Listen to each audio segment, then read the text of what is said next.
बंदी छोड़ सतगुरु रामपाल जी परमेश्वर जी की जय हो। सत्साई भाई और बहनों, बहुत बड़ी दया, बहुत बड़ी मेहर पूज्य गुरुदेव भगवान की, सतगुरु रामपाल जी परमेश्वर जी की, जिनके शुभ आशीर्वाद से, विशेष आशीर्वाद से आप और हम सभी सत्सेवक भाई बहन साध संगति से जुड़कर अपने आत्मा के कल्याण हेतु हर प्रकार से मर्यादाओं में रहते हुए, संघर्ष करते हुए निरंतर भक्ति मार्ग पर आगे की ओर बढ़ रहे हैं। भाई और बहनों, इस कलयुग की बिचली पीढ़ी में पूज्य गुरुदेव भगवान की आप और हम सभी आत्माओं के ऊपर एक विशेष रजा है, विशेष मेहर है। और ऐसी विशेष मेहर गुरुदेव भगवान केवल अपनी चंद पुण्यात्माओं पर ही करते हैं। तो भाई और बहनों, गुरुदेव भगवान के तत्व ज्ञान युक्त अमर सत्संगों के ऊपर उन्हीं के आशीर्वाद से उन सत्संगों का सार समझने की प्रक्रिया जारी है।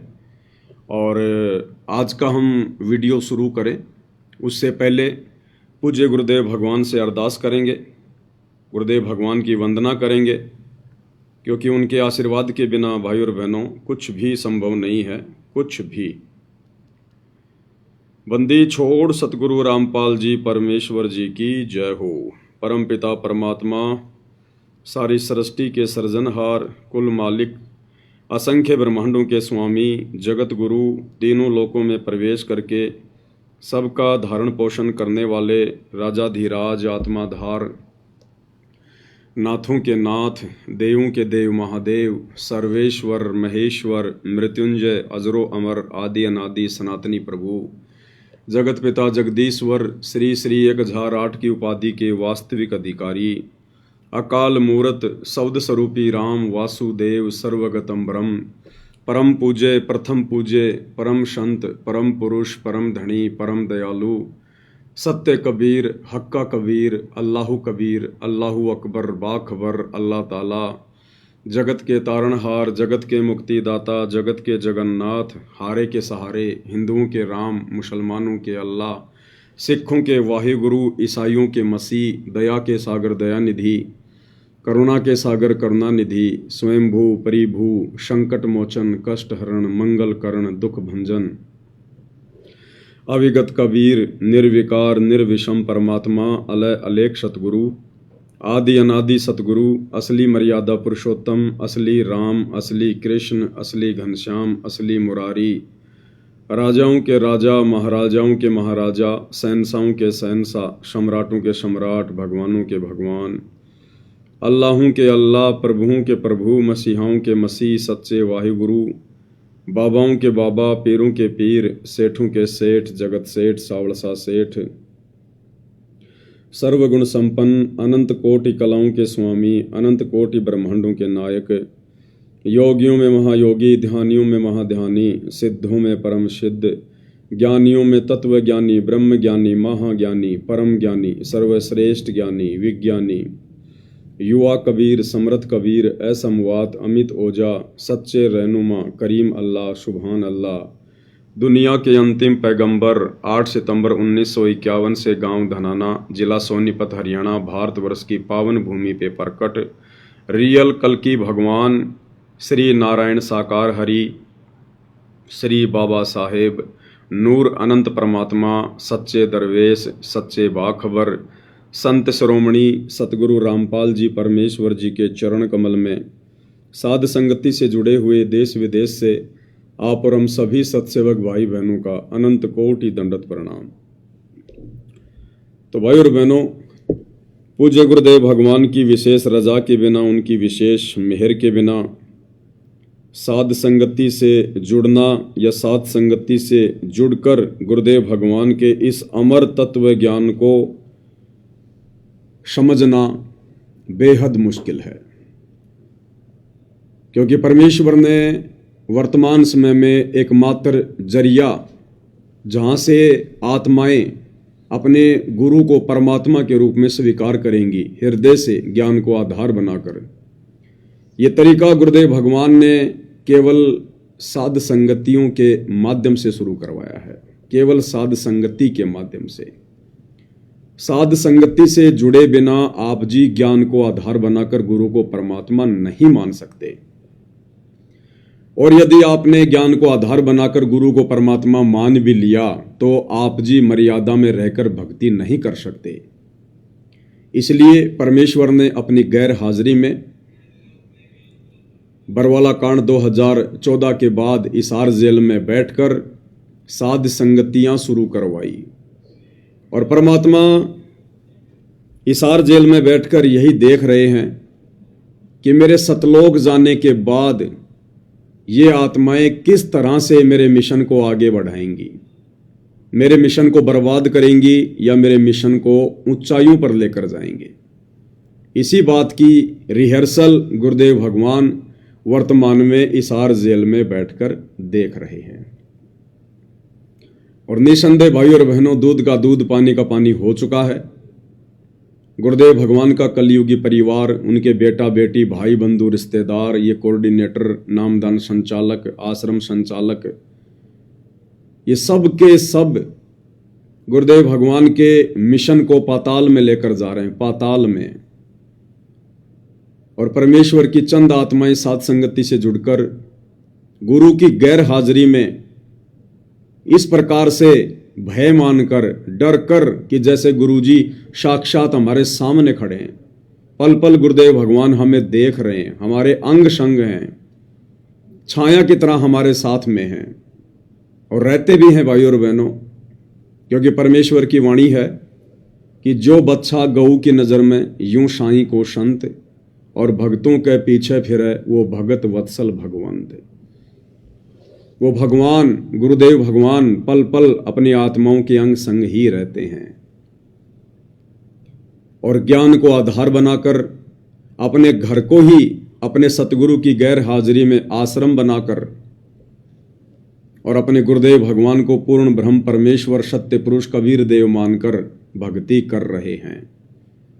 तो आज निसंदेह सतगुरु रामपाल जी परमेश्वर जी के शत मिशन को, उनके यथार्थ 13वें कबीर पंथ को उन्हीं के आशीर्वाद से सतसेवक भाई बहन ही समझ पाए हैं, उनके मिशन पर चल रहे हैं और निरंतर मिशन को आगे की ओर गति दे रहे हैं। भाई और बहनों, ये परमात्मा का मार्ग भीड़ का नहीं होता, जहां पर लाखों भगत होंगे, बड़े बड़े आश्रम होंगे, वहां पर बहुत अच्छा ज्ञान होगा, बहुत अच्छी भक्ति होगी, सब लोग मर्यादा में होंगे। ऐसा बिल्कुल भी नहीं है। इस परमेश्वर जी का मार्ग तो भीड़ का है ही नहीं। इस परमेश्वर के मार्ग में भीड़ का कोई काम ही नहीं।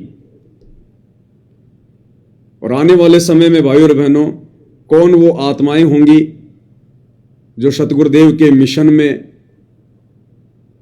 अपनी विशेष सेवाएं देंगी, तो ये भी छुपा हुआ नहीं है, आप सभी की आंखों के सामने है।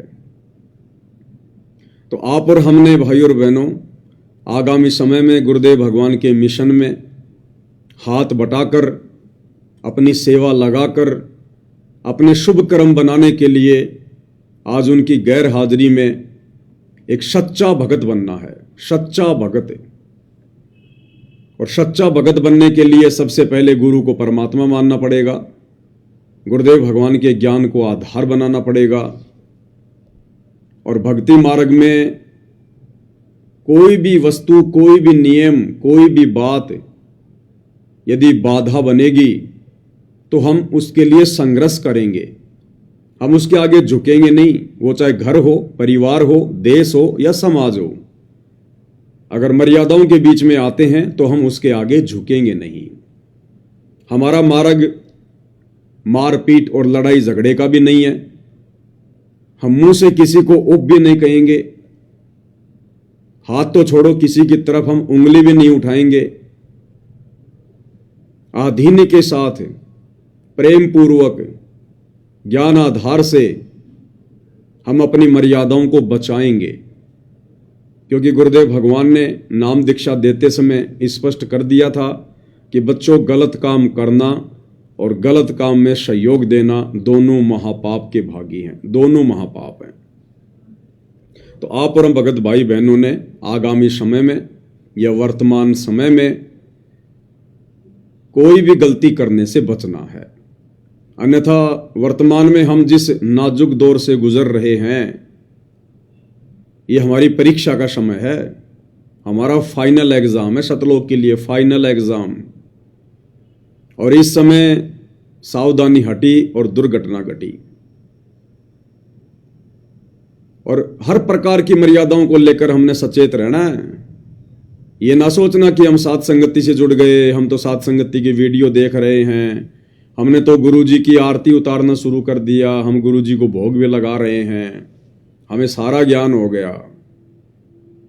अगर जरा भी अहंकार आ गया, जरा भी यदि आपने नादानी दिखाई, ना समझी दिखाई, काल बिल्कुल तैयार बैठा है हमारी कमजोर नस को पकड़ने की तैयारी में बैठा है कि कहां ये आत्माएं जरा सी गलती करें, छोटी सी गलती करें और उसी समय इनको दबोच लूं, इनकी मर्यादा तुड़वा दूं। कल जब दास लाइव आ रहा था तो लाइव के समय तो दास कमेंट्स वगैरह नहीं देख पाता है, लेकिन बाद में जब दास भंडारा करने बैठता है तो कमेंट्स वगैरह देख लेता है हल्के फुल्के। तो दास ने कमेंट्स देखा था, क्योंकि कल हमारा मैटर चल रहा था कि कर करावे साइया मन में लहर उठा, दादू सिर दर जीव के आप बगल हो जा, कि हर रूप में परमात्मा ही खेल खेलता है। इन तीनों देवताओं के रूप में भी परमात्मा ही अच्छे काम करते हैं, गलत काम काल इनसे करवाता है। तो कल एक फेसबुक आईडी है, सात संगति का लोगो लगा हुआ है, नाम है पप्पू दास। तो उन्होंने एक मैसेज किया, कमेंट्स किया, सतसाई भगत जी पवन दास जी के रूप में भी तो खेल खेल सकते हैं परमात्मा। हालांकि दास ने उनको मैसेज भी कर दिया था। मेरे मैसेज करने से पहले एक बहन है सीता महेंद्र विश्वकर्मा, उन्होंने भी एक कमेंट्स किया था कि भगवान किसी भी रूप में खेल खेलें, लेकिन हमने असली रूप संत रामपाल जी के अतिरिक्त दूसरे रूप में समर्पित नहीं होना है, और ना ही हो सकता जिसको ज्ञान है। बिल्कुल बहुत अच्छी बात कही बहन ने, यही ज्ञान आधार है। दास ने भी कमेंट्स किया था, भगत ऐसा सोचना भी मर्यादा खंडित करने में आता है, खैर चाहते हो तो गुरुदेव से नाक रगड़कर क्षमा मांगो। अब ये भी भाई और बहनों काल का बहुत बुरा षड्यंत्र है ये। मुझ पवन दास के विषय में इतना सा सोचना कि गुरुजी तो पवन दास का भी रूप बना सकते हैं। हाँ, गुरुजी पवन दास का भी बना सकते हैं, आपका भी बना सकते हैं, काल का भी बना सकते हैं।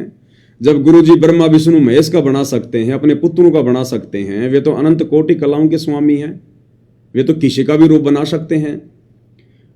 लेकिन वर्तमान में हम जिस सीढ़ी पर चढ़ रहे हैं, हम जिस 99 वाली सीढ़ी पर खड़े हैं, मात्र एक सीढ़ी दूर हैं।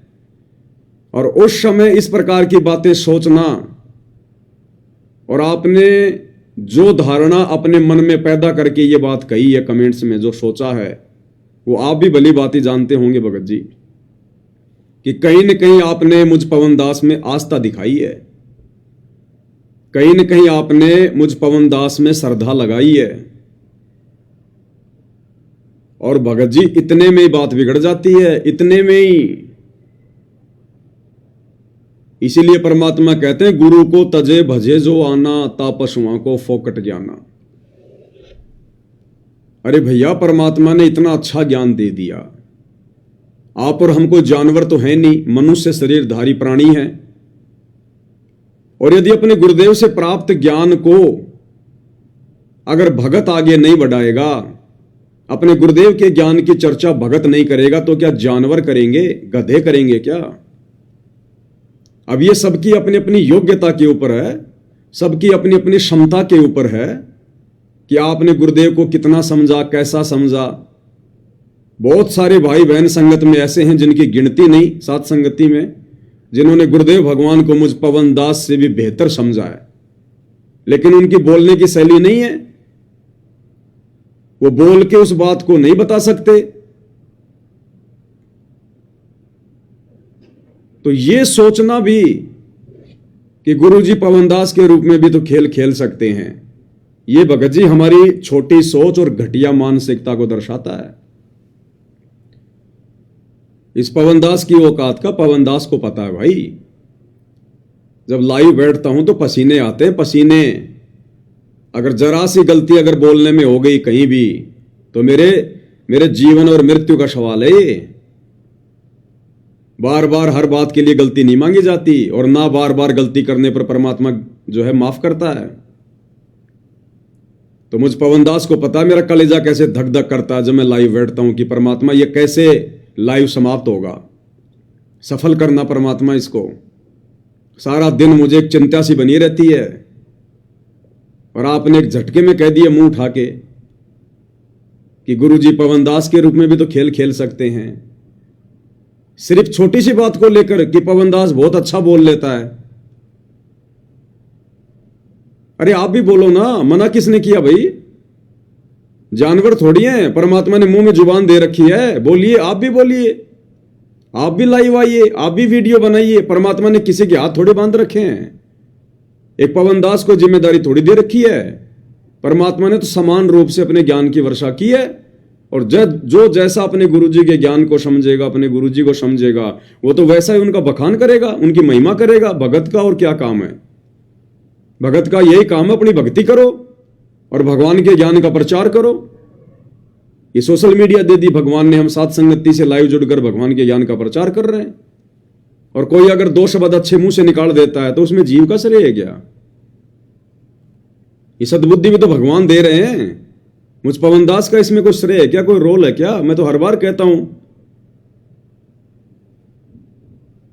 और आप लोगों के द्वारा फिर ये बात सोच लेना,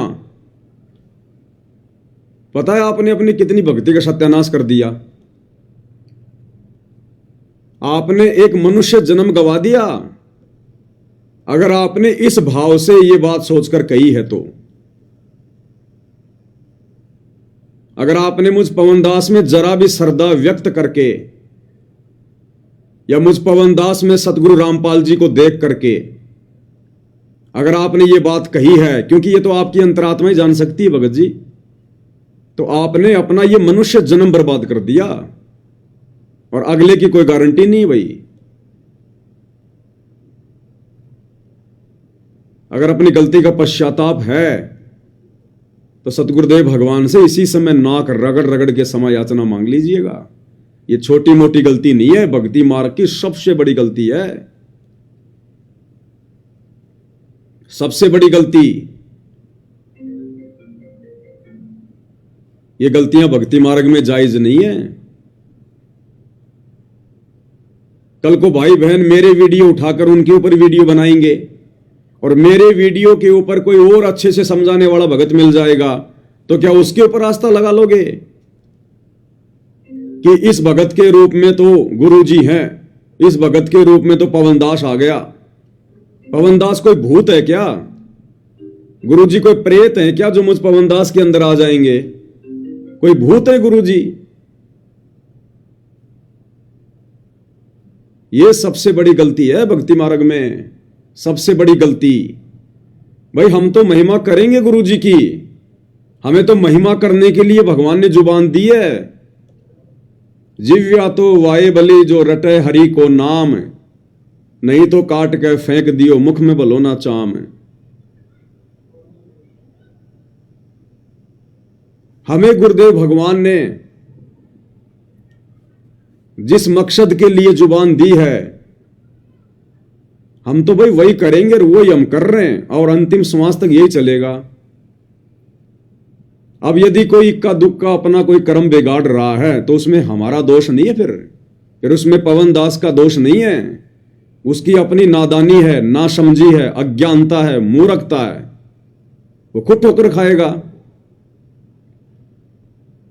650 साल पहले बनारस के तोतादरी शहर में पंडितों के भंडारे में, और परमात्मा ने भैंसे राम के ऊपर थपकी मार के और मनुष्य की भाषा में वेद मंत्र बुलवा दिए, साथ में उनका अनुवाद भी करवा दिया।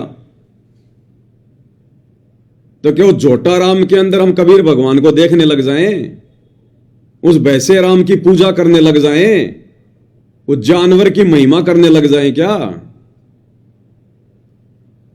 ठीक इसी प्रकार हम सब जानवर हैं, भले हमारे को मनुष्य शरीर प्राप्त है, लेकिन उस परमेश्वर की नजरों में तो हम जानवर ही हैं। उस परमेश्वर की तुलना में तो हम जानवर ही हैं। और एक जानवर को, एक मुझ जैसे नीच को, कमीण को, जानवर को, गधे को, सुअर को आप सतगुरु रामपाल जी भगवान से कंपेयर कर रहे हैं। यह गलती क्षमा योग्य नहीं है, क्षमा योग्य। यह कर्म बनाने का समय है, ये कर्म बिगाड़ने का समय नहीं है। मुझ जैसे तो ना जाने आने वाले समय में कितने भगत खड़े होंगे। ये दुनिया भर के लोग जो आज मोटिवेशनल वीडियो बनाते हैं यूट्यूब पर, बड़ी बड़ी उन कंपनी के एम्प्लॉयज के लिए, ताकि वो लोग ढंग से उस कंपनी की मार्केटिंग करें, उनको बोलने का जो है वो तजुर्बा आ जाए। ये दुनिया भर के मोटिवेशनल स्पीकर मैं क्या बोलता हूं, उनके पैर के बराबर नहीं हूं मैं। यूट्यूब पर जो लोग दुनिया भर के जो ये भाषण देते हैं, तो जब कल को उनको पता चलेगा ये लोग अपने बाप की शरण में आएंगे, जो आज उन कंपनियों के लिए दो पैसे के लिए बोल रहे हैं, थूक बिलो रहे हैं, कल को इस भगवान की महिमा में बोलेंगे, लंबे लंबे भाषण देंगे, भाई बहनों को समझाएंगे, तो उन सबके जाके फिर पैर पकड़ लेना कि लो जी पवन दास तो कुछ भी नहीं, ये लो जी पवन दास से भी बढ़िया बढ़िया बोलने वाले। और इन सब के अंदर संत रामपाल जी घुस गए प्रेत की तरह, और सबके पैर पकड़ के बैठ जाना, फिर उनके भूल जाना फिर गुरु जी को कि गुरु जी तो बूढ़े हो गए, अब गुरु जी तो इन जवान भक्तों के अंदर आ गए। ये अपनी भक्ति बर्बाद ना करो भगत जी, ये भक्ति बर्बाद करने का नहीं, आबाद करने के लिए भगवान ने समय दिया है।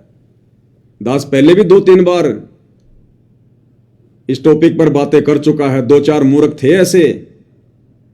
एक हरियाणा की बहन जी थी, एक साथ संगति में आती थी, बोलती भी नहीं थी, बड़ी शर्माती थी, सत्संग करता था मैं तो भी और 2022 में जब परमात्मा ने परीक्षा ली, साथ संगति से दूर हटी, और उस समय क्या कहा करती थी, भगत जी आपके अंदर तो मुझे कबीर भगवान दिखाई देते हैं, आप सामान्य व्यक्ति नहीं हो, आप में तो कबीर जी हैं, गुरु जी भी नहीं, कबीर जी, दाढ़ी मूंछ वाला डायरेक्ट। और दास उसको बहुत समझाया करता था कि बहन जी तू मान जा, ये बकवादे नहीं चलती भक्ति मार्ग में। नहीं भगत जी आपके अंदर तो कबीर जी हैं। ठीक है मगवाई, कबीर जी हैं तो ठीक है, फिर वो कबीर जी बताओगा तने। उस परीक्षा में फेल हो गई, छोड़ गई सात संगतियां, वापस चली गई आश्रमों में, और उसने 50,000 रुपए की सेवा दी थी उस समय। मना करने के बावजूद भी मैंने कहा बहन जी मुझे आवश्यकता नहीं है। बोला ना भगत जी मेरी तो सेवा लगी नहीं अभी तक। मैं बोला लगा दे। मैंने कजोड़ भगत जी के उस समय उनको खाता नंबर दे दिए, उसने सेवा भेज दी। 2022 की परीक्षा हुई, वो फेल हो गई, और उसके बाद में उसके फोन आने लगे मेरे पास में, भगत जी मेरे 50,000 रुपए दो, मेरे 50,000 रुपए। मैंने कहा भैया मेरे बेटे की शादी में दिए थे क्या? मुझे दहेज में दिए थे, दान में दिए थे, सेवा के लिए दिए थे, सेवा में लग गए, मैं किस किस के दूंगा? लोगों ने मुकदमे कर रखे, तू भी कर दे जा। उसके बाद वो तो शेरनी बन गई, जो साथ संगति में आती थी, मेरी तरफ देखकर शर्माया करती थी, बोलती भी नहीं थी। बोले मेरे घर में सारे के सारे पुलिस वाले हैं, तेरी वो दुर्गति करवा दूंगी मैं, तू क्या अपना आपने वो समझा है? मगो भाई तू जिंदाबाद और तेरे पुलिस वाले जिंदाबाद है। वो 50,000 रुपये तो बहन तने मिलने को नहीं, चाहे तू सिर पटक ले। वो तो परमात्मा की सेवा में दिए थे उस समय, तेरे को सद्बुद्धि दे रखी थी भगवान ने, और वो सेवा में लग गए। और ये चाहे तू तेरा आईजी ले आ, चाहे तेरा डीआईजी ले आ, 2 महीने और जेल में बैठ के आ जाऊंगा बहन जी, बढ़िया परमात्मा का भजन कर लूंगा, इससे ज्यादा तो तू कुछ नहीं कर सकती। फिर उसके फोन आने बंद हुए। तो भाई जब ये काल सिर पे बैठ जाता है ना, भगत जी कुछ भी सोचने नहीं देता है, तो कहीं न कहीं आपकी मर्यादा खंडित है। जो आपने इतना बड़ा दोष देख लिया अपने भगवान में। ये छोटी मोटी गलती नहीं है, भक्ति बर्बाद करने वाली गलती है ये। पवन दास में परमात्मा, मुझ दास को पता है मेरी औकात का भगत जी। हम ऐसे तो मार खाते आ रहे हैं युगों युगों से। आज से पहले उन पंडितों में जिनके मोटे मोटे पेट थे, लंबी लंबी जिनकी जटाएं थी, हम उनको भगवान मान के पूज रहे थे कि इनमें ब्रह्मा विष्णु महेश घुसे हुए हैं। भगवान ने तत्व ज्ञान देकर उनसे पीछा छुटवाया, तो हमारे जैसे जानवरों में तुम जो है भगवान देख रहे हो। भाई ये बुद्धि भ्रष्ट है, बुद्धि भ्रष्ट। आपकी मर्यादा टूटी है कहीं ना कहीं, कोई ना कोई, नहीं तो ऐसे गंदे विचार आ नहीं सकते मन में। तो ये भाई और बहनों बहुत सावधानी रखने की आवश्यकता है। ये काल ऐसे ठगेगा, जरा सा पॉइंट देखेगा, जरा सा पॉइंट, मुंह खोल के खड़ा है। तो भाई और बहनों, गुरुदेव भगवान के आशीर्वाद से, उनकी विशेष रजा से हमें परमेश्वर ने जो मौका दिया है साध संगति के माध्यम से अपनी आत्मा को चार्ज करने का, अपनी आत्मा को दृढ़ करने का, संघर्ष करते हुए भक्ति मार्ग पर आगे बढ़ने का, हम अपने मकसद को बिल्कुल भी ना भूलें। और जो भी शंकाएं हमारे मन में हों, हम प्रत्येक शंकाओं का समाधान कर लें, क्योंकि शंका रहित होकर ही हम दृढ़ता से भक्ति मार्ग पर आगे बढ़ सकते हैं। परमात्मा कहते हैं, मां मुंडू उस संत की जिससे संसा न जाए, और काल कहात है थोड़े शंका सब जग खाए। ये काल तो खाली लाखों को खाता है रोजाना, लेकिन शंका तो रोजाना करोड़ों को खा रही है, करोड़ों को। और गुरुदेव कहते हैं, शंका सूल बबूल है, सूल के कांटे की तरह है शंका। अगर मन में उत्पन्न हो गई, जब तक निकलेगी नहीं, हम भक्ति नहीं कर सकते। तो परमेश्वर ने एक मौका दिया, हमें एक मंच बनाकर दिया गुरुदेव ने, साध संगति। इसके माध्यम से हम अपनी शंकाओं का समाधान करवा सकते हैं, क्योंकि यहां जो भी शंका का समाधान होता है गुरुदेव के तत्व ज्ञान आधार से होता है। भले ही परमात्मा ने आपके सामने पवनदास के रूप में एक ये छोटा सा यंत्र खड़ा कर रखा है, लेकिन समाधान गुरुदेव के ज्ञान आधार से, उनके सत्संग दिखा दिखा कर। तो गुरुदेव भगवान चाहते हैं कि अब मेरा सिर खाने से अच्छा है, हिसार जेल से बाहर आने से पहले पहले शंका रहित हो जाओ, गुरु में परमात्मा देख लो, ताकि फिर भक्ति मार्ग में आगे बढ़ा जाए। तो अब परमात्मा आएंगे तो पंचायत लेके नहीं बैठेंगे, एक एक भगत की शंकाओं को लेकर नहीं बैठेंगे गुरुदेव।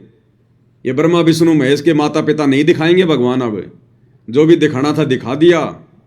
अब गुरुदेव अपने मिशन को आगे कैसे जो है वो गति देनी है, परमात्मा उसके विषय में सोचेंगे।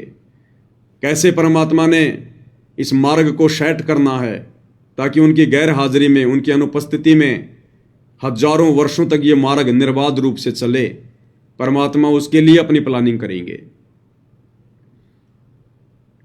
तो व्हाट्सएप पर किसी भगत भाई ने दास को एक छोटा सा वीडियो भेजा और उन्होंने कहा कि भगत जी मुझे एक शंका हो गई है, इसको लेकर अगर परमात्मा आपको प्रेरणा करें तो ज्ञान आधार से आप इसका समाधान कीजिएगा। और शंका क्या थी? गुरुदेव भगवान ने एक सत्संग में कहा कि जैसे हम लोग ये फिनाइल वगैरह से बाथरूम साफ करते हैं, पोंछा वगैरह लगाते हैं, या जैसे हम बीमार हो जाते हैं तो हम लोग इंजेक्शन लगवाते हैं, टैबलेट खाते हैं, दवा खाते हैं, तो वो दवा क्या करती है शरीर में जाकर, जो हानिकारक जीवाणु होते हैं उनको मारती है। अगर हम इंजेक्शन नहीं लगाएंगे, टैबलेट नहीं खाएंगे, उपचार नहीं करेंगे, तो वो जीवाणु जो हानिकारक हैं वो फिर हमें मार देंगे, और हम मर गए तो फिर भक्ति कैसे करेंगे। तो इसी संदर्भ में आगे गुरुदेव ने कहा कि जैसे कोई हिंसक जानवर है, कोई भेड़िया है, कोई सर्प है, कोई सांप है, अगर वो आपके घर में घुस जाए तो पहले तो उसको प्यार प्रेम से निकालो, फिर भी यदि वो नहीं निकल रहा है तो फिर उसको मार दें। उसको मारने से फिर पाप नहीं लगेगा। तो एक भगत जी को शंका हो गई, और शंका भी भाई और बहनों जाहिर है, क्योंकि अब साथ संगति से जोड़कर गुरुदेव भगवान ने हमें जिस पायदान पर पहुंचा दिया है, इस पायदान पर तो हम चींटी को भी नहीं मार सकते, चींटी को भी। सर्प तो बहुत लंबी चौड़ी चीज है, हम उसको कैसे मार सकते हैं। तो भगत के मन में जरा सी शंका होगी कि गुरुदेव ने जो कहा वो भी सत्य है, अगर मार देंगे तो उसका पाप भी नहीं लगेगा क्योंकि भगवान कह रहे हैं। लेकिन गुरुदेव ने ज्ञान ऐसा दे दिया, हम मार भी नहीं सकते। तो इसका कोई बीच का रास्ता, इसका कोई समाधान। तो देखो भाई और बहनों, पहले हम पूज्य गुरुदेव भगवान के मुख कमल से छोटा सा ये सत्संग सुन लेते हैं 56 सेकंड का। लगाते हो, आपका उन जीवों को मारना उद्देश्य नहीं है, उन हानिकारक जीवों से बचने का उद्देश्य है। आपकी बॉडी में कोई डिफेक्ट होता है, कोई रोग लगता है, तो जीवाणु ही होते हैं वहां जो आपकी बॉडी को नाश करने पर तुले हुए होते हैं। उनके लिए जो गोली टैबलेट हम खाते हैं, औषधि खाते हैं, वो जीवाणुओं को मारती है। तो वो दुश्मन थे हमारे बॉडी के, उसके लिए उनको मार देना वो पाप नहीं है। जानकर मारा नहीं, चाहे सर्प भी आपके सामने आ जा, इच्छा कर मारा नहीं। आपके घर में घुस जा और आपको लगे कि डस सकता है, तो उसको कोशिश करो निकालने की, नहीं निकला तो बेसिक मार दो, उसका पाप नहीं। तो इस तरह के हमने कर्मों को बचाना है और परमात्मा के विधान अनुसार हमने अपनी भक्ति को चलाना है। तो गुरुदेव भगवान ने जो बात कही वो भगत को समझ में नहीं आई, और भगत ने कहा कि भगत जी हम सर्प को कैसे मार सकते हैं। बिल्कुल भगत जी, अगर आपको परमात्मा ने प्रेरणा की है, आपने ये वीडियो भेजा है, तो परमात्मा ने एक संदेशा भक्तों को दिलवाना है। देखो भाई और बहनों, हम कोई सामान्य भगत नहीं हैं। ये जितने भी नकली साधु संत महात्मा आचार्य शंकराचार्य हैं, ब्रह्मा विष्णु महेश हैं, इनके जितने भी भगत हैं, हम उन भक्तों की श्रेणी में नहीं हैं। हम तो उनके गुरुओं से भी ऊपर की श्रेणी में हैं। हम तो उन शंकराचार्यों से भी ऊपर की श्रेणी में हैं। गुरुदेव भगवान ने हमें अपने आशीर्वाद से तत्व ज्ञान देकर, अपनी शरण में लेकर उस स्तर पर बैठा रखा है। ब्रह्मा विष्णु महेश भी इस अध्यात्म ज्ञान में आप और हमारे से नीचे नीचे हैं, नीचे नीचे। तो गुरुदेव ने जो कहा है वो भाई और बहनों उन सत भक्तों के लिए नहीं कहा। यह आदेश गुरुदेव का सर्व के लिए नहीं है, सबके लिए नहीं है। जैसे परमात्मा ने बताया कि शरीर में कहीं भी पीड़ा है, कहीं भी रोग है, कहीं भी चोट है, इंजेक्शन कहां लगाया जाता है? पीछे लगाया जाता है, कुल्ले पर, और वो उसी रोग पर जाकर अपना असर करता है वो दवा। तो गुरुदेव भगवान का जो ज्ञान है वो पहली से लेकर पीएचडी तक का है, क्योंकि सत्संग में हर श्रेणी के भगत भाई बहन बैठे होते हैं। किसी ने आज ही नाम लिया है, किसी को 1 महीना हो गया, किसी को सतनाम मिल गया, कोई सारनाम प्राप्त है, कोई 20 साल का भगत है। तो गुरुदेव के जो वचन होते हैं वो सबके लिए होते हैं, और जिसकी जैसी क्षमता होती है, जिसकी जैसी समझ होती है, उसी अनुसार वो गुरुदेव के वचनों को ग्रहण कर लेता है। तो गुरुदेव ने ये जो बात कही है कि आपके घर में यदि कोई सांप वगैरह घुस जाए तो प्रथम तो उसको प्यार प्रेम से निकालने का प्रयास करो। फिर भी आपको लगता है कि अब ये डसेगा, मारेगा, तो फिर हम उसको मार दें, उसमें फिर कोई दोष नहीं है। यानी गुरुदेव ने सांप को मारने के लिए क्यों कहा कि हम यदि सांप को नहीं मारेंगे तो सांप फिर हमें मारेगा। इसीलिए तो, ताकि हमारा शरीर बचा रहे, इसीलिए तो कहा परमात्मा ने। इस आधार से भाई और बहनों, अगर कल को हमारा पड़ोसी जबरदस्ती हमारे से झगड़ा कर ले, हमारे घर में घुस जाए, तो प्रथम तो हम उसको प्यार प्रेम से कहेंगे, भाई देख तू मान जा, मैं भगत आदमी हूं, क्यों परेशान कर रहा है, मुझे अपनी भक्ति करने दे।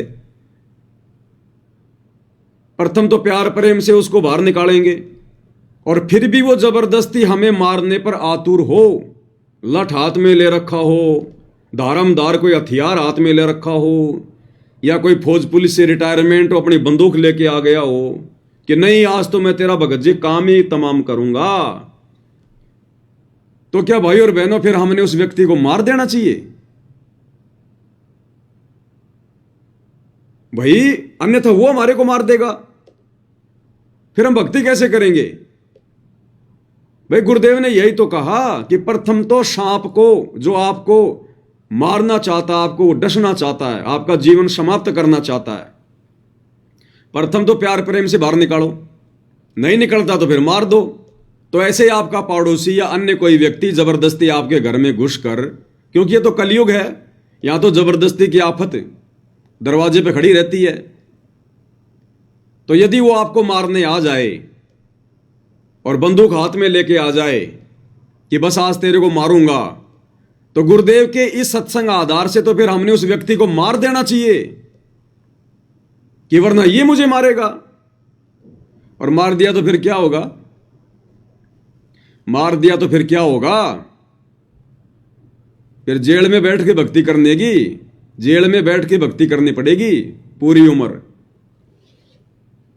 तो गुरुदेव के कहने के भावार्थ को समझिए भाई और बहनों। गुरुदेव ने यह सत्संग उन नादान भक्तों के लिए, उन मर्यादाहीन भक्तों के लिए बोला है जो भक्ति भी कर रहे हैं लेकिन मर्यादाओं में नहीं है, जो अपने सतगुरु को और भक्ति को हल्के में ले रहे हैं। उन आत्माओं के लिए गुरुदेव ने कहा है, अगर कोई शरप या कोई ऐसा जानवर, कोई भेड़िया वगैरह अगर आपके घर में घुस जाए या आपको मारने पर आतुर हो, तो आप उसको मार दो, वो पाप आपको नहीं लगेगा। क्यों कहा गुरुदेव ने? कि वो मर्यादा में तो है नहीं, उसकी पूरी श्रद्धा, पूरा विश्वास तो अपने भगवान पर है नहीं, और भगवान उसी की मदद करेगा जो मर्यादा में होगा, जिसको विश्वास होगा। कहे कबीर सुनो वे साधो, मैं तो हूं विश्वास में। तो गुरुदेव ने उन मर्यादाहीन भक्तों को इस प्रकार का आदेश दिया है कि मैं तो उनका कोई बचाव जो कर नहीं पाऊंगा उन विशेष परिस्थितियों में, क्योंकि वो मर्यादा में नहीं है। और मर्यादा में नहीं है तो वो सांप या भेड़िया उसको मारेगा, और मारेगा तो उसका मनुष्य जन्म बर्बाद हो जाएगा। इससे अच्छा है उस सांप को, भेड़ियों को वो मार दे, कम से कम उसका शरीर तो बचा रहेगा, टूटी फूटी भक्ति तो करता रहेगा। अन्यथा सांप उसको मार देगा, खा जाएगा, डसेगा उसको, भेड़िया मार देगा उसको। तो ये उन अमर्यादित भक्तों के लिए परमेश्वर ने ये बात कही है, और गुरुदेव ने अपने मुख कमल से बोल दी, तो फिर परमात्मा उसका पाप उस भगत को नहीं लगने देगा, बस उसका शरीर फिर सुरक्षित रहेगा, वो नालायक भक्ति करता रहेगा अपनी।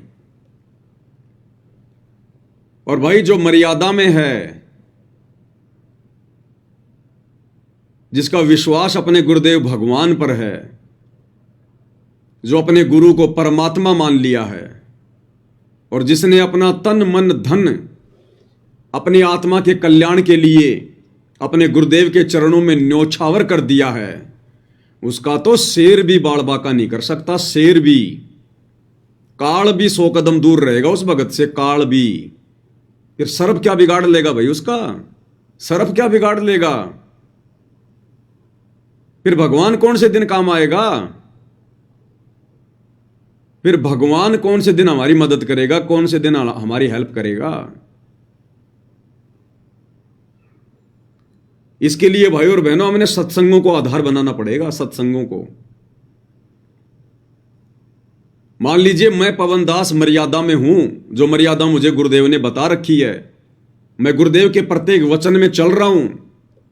अनजाने में भले मेरे से गलती हो रही हो, लेकिन जानबूझ के मैं नहीं कर रहा, जितना मुझे ज्ञान है, जितना मैं गुरुदेव की मर्यादाओं से परिचित हूं। और मैं अपना जीवन अपने गुरुदेव के चरणों में समर्पित कर चुका हूं, तो सर्प मेरा बिगाड़ क्या लेगा? अगर मुझे डस भी लेगा तो मेरा बिगाड़ क्या लेगा? वो जहर मेरे ऊपर असर ही नहीं करेगा, क्योंकि गुरुदेव ने कह रखा है कि जो मर्यादित भगत है उनके ऊपर काल का विधान लागू नहीं होता। तो ये सर्प से डसना, अकाल मौत होना, ये काल का विधान है, ये मर्यादित भगत के ऊपर लागू नहीं है। हम लोग रोजाना असुर निकंदर रमेणी करते हैं भक्ति बोध से, असुर निकंदर रमेणी, और उसमें लास्ट में रक्षा मंत्र आता है। फिर हम क्यों पढ़ रहे हैं इसको? क्या शिक्षा ली फिर हमने इससे? क्या कह रहे हैं गुरुदेव? सतगुरु शरण शरणाई, शरण गए कछु भय नहीं व्यापे, काल जाल भय मिट जाई। यानी सतगुरु की शरण में आने के बाद अगर आप मर्यादा में रह के भक्ति कर रहे हैं तो काल का जाल उस भगत के ऊपर से हट जाता है। कोई भय उस भगत को व्याप्त नहीं होता, सारा काल का भय और जाल मिट जाता है, सतगुरु समाप्त कर देता है। उस आत्मा को सतगुरु काल के विधान से बाहर कर देता है। रोग शोग छल छिद्र न व्यापे, सन्मुख न ठहराई। रोग यानी कोई भी शारीरिक रोग जैसे कैंसर वगैरह, एड्स वगैरह, अन्य जो लाइलाज बीमारियां हैं, या ऐसा कोई भयंकर रोग या बीमारी जो भगत की भक्ति में बाधा बन जाए, ये उस मर्यादित भगत के आसपास भी नहीं फटकेगी। शोग यानी कभी भी उस भगत को कोई दुख नहीं हो सकता, घर में कोई अकाल मृत्यु नहीं हो सकती, घर में कभी कभी कोई अमंगल नहीं हो सकता जिस कारण से उस घर में शोक का माहौल बन जाए। रोग शोग छल छिद्र न व्यापे। छल छिद्र, हमारे ऊपर कोई भी जादू जंत्र वगैरह काम नहीं करेगा।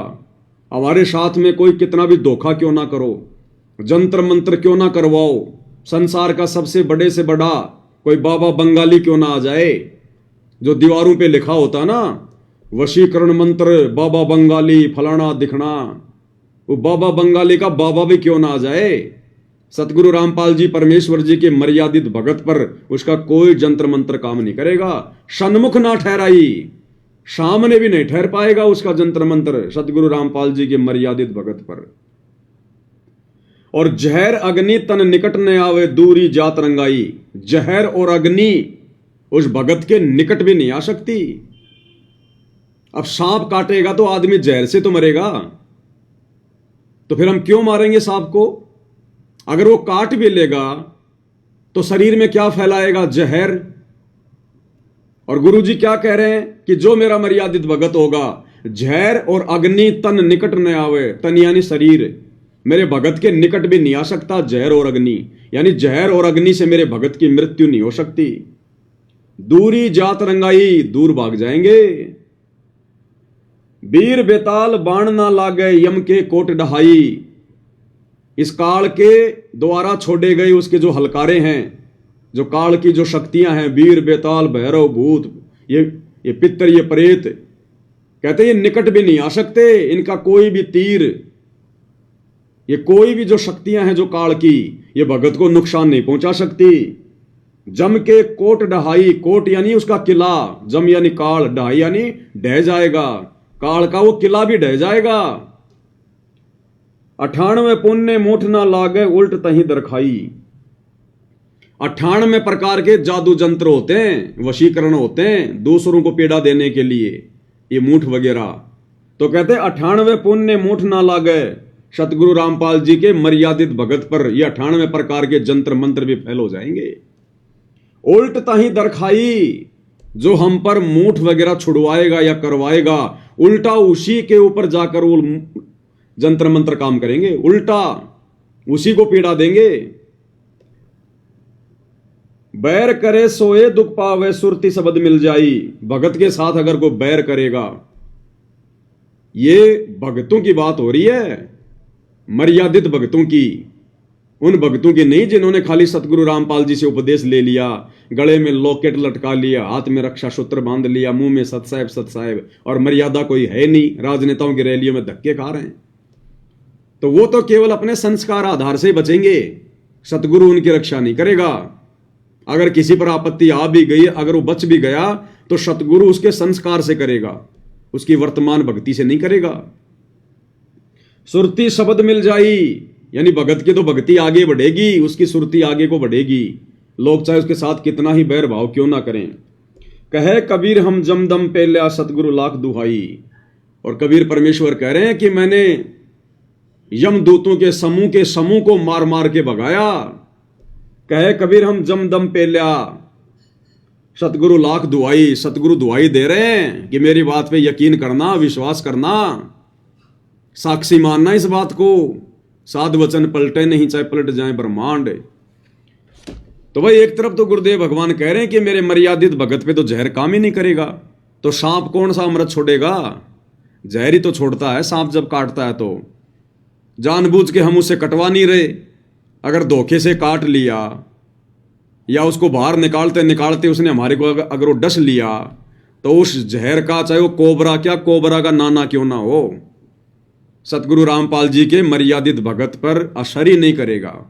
पानी पानी की तरह। दूसरी बात भाई और बहनों, आपको समझ में आएंगी ये सारी बातें कि परमेश्वर ने जो सांप को मारने की बात कही है, ये केवल अमर्यादित भक्तों के लिए कही है, क्योंकि गुरु तो उनकी रक्षा करेगा नहीं। इससे अच्छा नालायक वो सांप को मार दे, क्योंकि सर्प मर जाए तो ठीक है, अगर मनुष्य मर जाएगा तो नुकसान है, क्योंकि सर्प तो भक्ति नहीं कर सकता, वो तो दूसरी योनि ले लेगा। लेकिन वो मर गया तो भक्ति कैसे करेगा?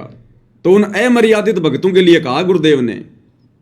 अन्यथा भाई और बहनों, आज हम तो गुरुदेव की शरण में हैं। वर्तमान में हमें तत्वदर्शी संत प्राप्त है। हम शत भक्ति मंत्रों का जाप कर रहे हैं। कलयुग की बिचली पीढ़ी है, और यदि हम जरा सा पीछे जाएं, सतयुग में या त्रेता युग में, जब भगत प्रहलाद जी का जन्म हुआ था, उसका पिता हिरण्याकुश उस भगत को परेशान करने के लिए, उस भगत को जान से मारने के लिए उसने 84 प्रकार की घटनाओं को अंजाम दिया था। 84 प्रकार के यत्न किए थे, और एक समय उसने भगत प्रहलाद को जान से मरवाने के लिए अपने सैनिकों को आदेश दिया कि इसको जंगल में ले जाओ और इसको सर्पों के बीच में डाल दो, सर्पों के बीच में, जहरीले सर्पों के बीच में। भगत प्रहलाद को सैनिक पकड़ कर ले गए और जंगल में सर्पों के बीच में डाल के आ गए। वापस घर पे आ गए। दूसरे दिन हिरण्यकश्यप ने आदेश दिया कि जाओ, अब तक तो सांप उसको खा चुके होंगे, मर चुका होगा, उसकी डेड बॉडी को ले आओ। मेरे आदेश की अवहेलना करने वालों का क्या अंजाम करता हूं मैं, ये दुनिया भी देखेगी। ले आओ उसकी डेड बॉडी को। सैनिक गए तो सैनिकों ने क्या देखा? दोपहर का समय था, धूप बहुत ज्यादा थी, सैनिकों के पसीने पसीने, और जब वो गए वहां पर कि वो मर चुका होगा, सैनिकों ने देखा वो जहरीले सर्प बहुत सारे, सैकड़ों की संख्या में, और भगत प्रहलाद के ऊपर अपने फण उठाकर छाया करके बैठे थे, छाया करके। भगत प्रहलाद के चारों तरफ अपने फण उठाकर छाया किए हुए थे वो सर्प, छाया, कि भगत को कहीं कोई गर्मी ना लग जाए। फिर आज हम सर्प क्यों मारेंगे? हम क्यों मारें? हमें किस बात का भय? अरे उस समय ना तो भगत प्रहलाद सतगुरु की शरण में था, ना उसको तत्व ज्ञान था, ना वो कोई शतभक्ति मंत्रों का जाप कर रहा था, ना उसको शतनाम प्राप्त था। केवल उसकी पिछली भक्ति के फलस्वरूप। और वो जहरीले सर्प, अब सतयुग के त्रेता के सांप भी कितने बड़े बड़े होंगे, कितने जहरीले होंगे, और वो भगत प्रहलाद के ऊपर छाया करके खड़े हैं। किसकी मेहरबानी से, किसके आशीर्वाद से? सतगुरु रामपाल जी परमेश्वर जी के आशीर्वाद से, इस कबीर भगवान की मेहरबानी से। फिर हमें किस बात का डर है भाई? हम तो आज सतगुरु की शरण में हैं, धरती पर सतगुरु प्रकट है, हर प्रकार से गुरुदेव ने सतभक्ति दे दी, गारंटी दे रहा है कि अगर मेरी शरण में रहोगे, मर्यादा में रहोगे, काल भी तुम्हारा बाल बाका नहीं कर सकता। फिर हम एक सांप को मारेंगे? फिर हमसे बड़ा अज्ञानी और मूर्ख भगत कौन होगा? ये उदाहरण दिए भगवान ने, सत्संग इसीलिए किए ताकि जब हमारे सामने ऐसी धर्म संकट की स्थिति उत्पन्न हो जाए तो हम मर्यादा तोड़ने से बचें।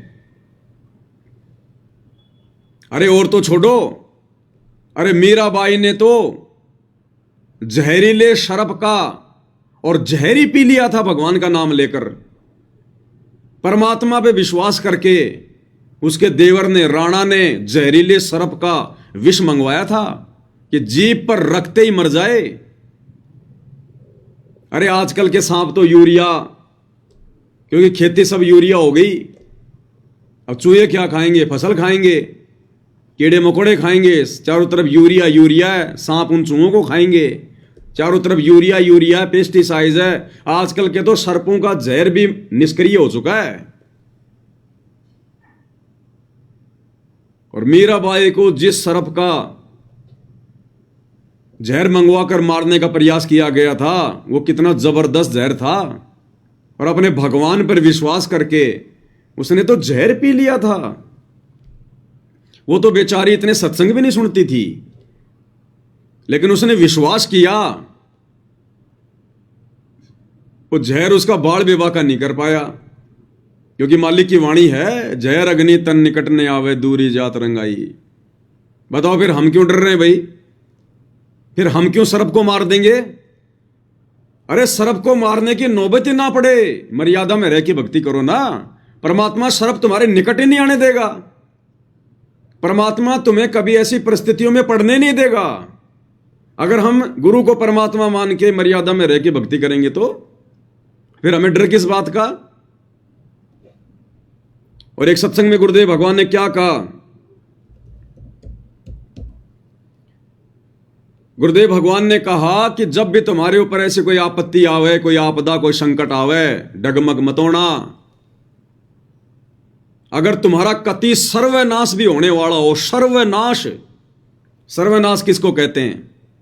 यानी सब कुछ लुटना हो, पिटना हो, इंसान ने बर्बाद होना हो, तो गुरुदेव कहते हैं तुम्हारा यदि कति सर्वनाश भी होना हो, आपत्तियों के कितने भी बादल क्यों ना जो है मंडरा रहे हो, तुम एक बार अपने भगवान पे विश्वास करके देखना।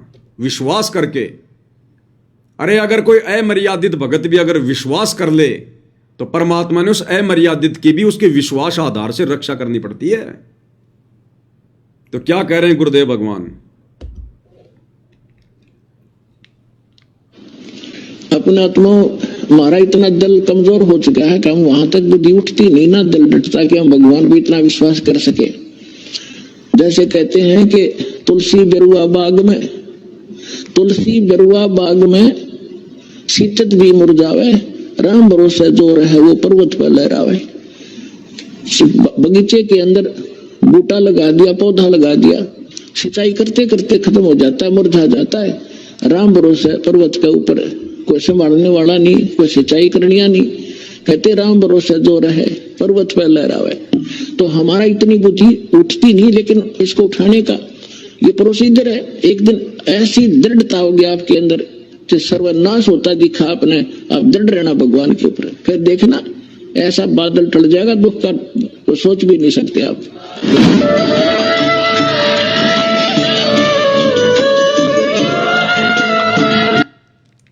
तो गुरुदेव भगवान कहते हैं चाहे कति तुम्हारा सर्वनाश क्यों ना होना हो, तुम विश्वास रखना, दृढ़ रहना। भगवान आपत्तियों को ऐसे टाल देगा जैसे बादलों को हवा ले जाती उड़ा के। तो भक्ति विश्वास की है भाई, मर्यादाओं की भक्ति है। चलो आज तो घर में सांप आ गया और हमें मारने का प्रयास कर रहा है, सांप को तो मार दिया, अब ये आदत रहेगी फिर हमारी, फिर हमारा विश्वास कहां बना गुरुदेव पर? फिर कल को ये शरीर छोड़कर जब त्रिकुटी की यात्रा करेंगे तो यम के दूत भी आएंगे, वो भी मारने के लिए आएंगे। उनका सामना करके दिखाना, फिर उनका सामना करके दिखाना, उनको मार के दिखाना। सांप को तो मार दे, कोई बड़ी बात नहीं है, वो तो मर जाएगा बेचारा। उन यम के दूतों को मार के दिखाना, फिर उनसे कैसे लड़ेगा? भक्ति से लड़ेगा ना। अपना सुमरण शुरू करना है ना। तो जब तू यहां पर अपना सुमरण करेगा, भक्ति करेगा, मर्यादा में रहेगा, तो परमात्मा तेरा नुकसान होने देगा यहां पर।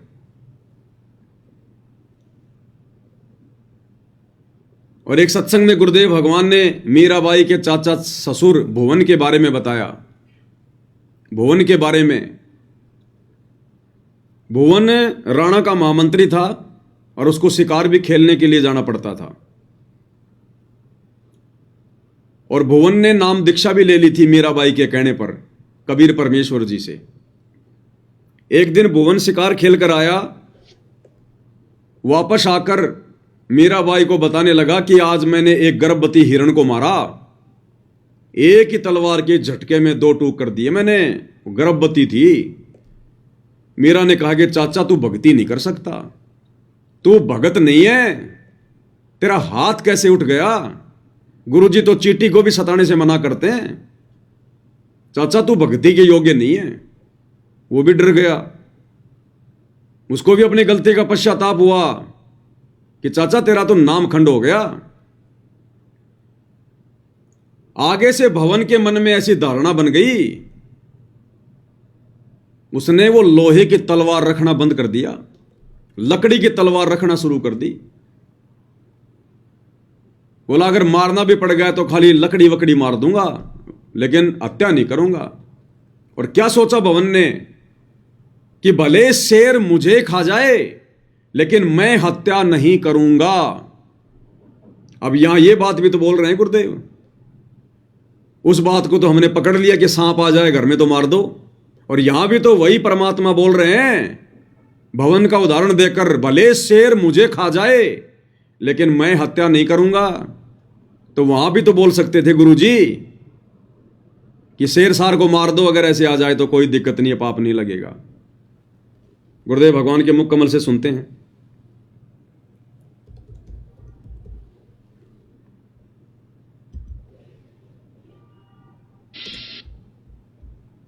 क्या कह रहे हैं गुरुदेव भगवान? तो उस दिन पहले वो महामंत्री था, ये क्या नाम है, भवन जो है इसका महामंत्री था, किसका? राणा का, क्योंकि अपना कॉन्फिडेंस चाचा उसने महामंत्री रखा था। और एक बार वो राणा के साथ भवन उनका महामंत्री, तो उसने गर्भवती मृगणी को काट दिया था। गर्भवती मृगणी उसकी तलवार पे शिकार कर दी थी, और वो तड़प तड़प कर मां बेटा दोनों मर गए थे। उस दिन के बाद वो मीराबाई से आकर उसने बताया कि बेटी आज मेरे से ये गलती होगी। मीराबाई ने कहा चाचा तेरे जुल्म कर दिया, आप भक्त नहीं बन सकते, आप भक्ति नहीं कर सकते, ऐसे नरसंहार करते हो। आपके बच्चे ने, आपकी पत्नी ने कोई काटे गर्भवती को, कैसा दुख हो। उसके बाद वो भवन भगत बन गया था और मीराबाई का हर संकेत समझने लग गया था। और मीराबाई ने उसको भी कबीर परमात्मा से वहां उपदेश दिला दिया था, तो वहां वो भक्ति कर रहा था। उसके बाद उसने क्या किया कि राजा के साथ नहीं जाऊंगा तो ये नाराज होगा, तो भवन ने अपनी तलवार काट की बनवा के और म्यान में फिट कर ली थी कि आगे से मान ले इसके साथ जाना भी पड़ जाएगा, तर कोई शिकार करना भी पड़ गया तो उसने लकड़ी की मार मूर दूंगा, बेहोश हो जाएगी, इसलिए नौराजी हो जाएगा, शिकार खेल लिया। और अब आगे क्या कह रहे हैं? भले शेर मुझे खा जाए मैं नहीं मारूंगा, हिंसा ना होगी, फिर ठीक हो जाएगी। कि मैं ना किसी को मार दूं, बेशक मुझे ही शेर खा जावे, इस दृष्टिकोण से काट की तलवार डाल ली। एक दिन उनके दूसरे मन, तो ये भी तो गुरुदेव भगवान ही बोल रहे हैं कि बेशक शेर मुझे खा जाए लेकिन मैं हत्या नहीं करूंगा। और हम एक छोटे से सांप से डर गए। तो भाई और बहनों, गुरुदेव भगवान का सत्संग, एक ही सत्संग परमात्मा कई प्रकार से एक ही सत्संग के माध्यम से चोट करते हैं। सतगुरु निकले शिकार पर लेकर तीर कमान। अब सतगुरु कोई जानवरों का शिकार थोड़ी करता है जो तीर कमान लेके निकलेगा। सतगुरु निकले शिकार पर, यानी अपने इस तत्व ज्ञान को देने के लिए, काल के लोक से भक्तों का शिकार करने के लिए। अरे शिकार करके कहां ले जाते हैं? अपने घर पर। तो सतगुरु काल से, जो हम यहां पर जो फंसे पड़े हैं भगत, इनका शिकार करेंगे अपने तत्व ज्ञान रूपी बाणों से, अस्त्र शस्त्र से, और फिर अपने घर सतलोक लेकर जाएंगे। सतगुरु निकले शिकार पर लेकर तीर कमान। मूर्ख मूर्ख जल मरे, कोई बच गए संत सुजान। तो जो मूर्ख मूर्ख हैं वो तो रह जाएंगे ये काल के जाल में, वो नहीं समझ पाएंगे। और जो संत सुजान होंगे, जो ज्ञानी आत्मा होंगी, उनको परमात्मा स्वीकार करके ले जाएगा। तो भाई और बहनों, यदि हम मर्यादा में हैं, भक्ति कर रहे हैं, गुरु को परमात्मा मान लिया, तो हमारे सामने ऐसी नौबत ही नहीं आएगी। और अगर ऐसी नौबत आ भी गई तो भगत का कभी हाथ नहीं उठता, भगत का हाथ नहीं उठता।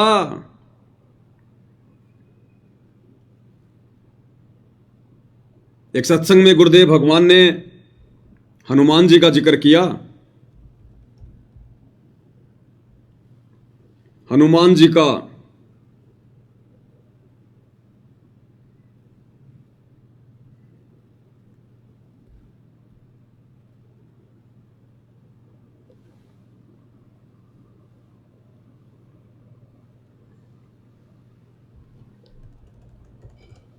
दास देखता है सत्संग है या नहीं है।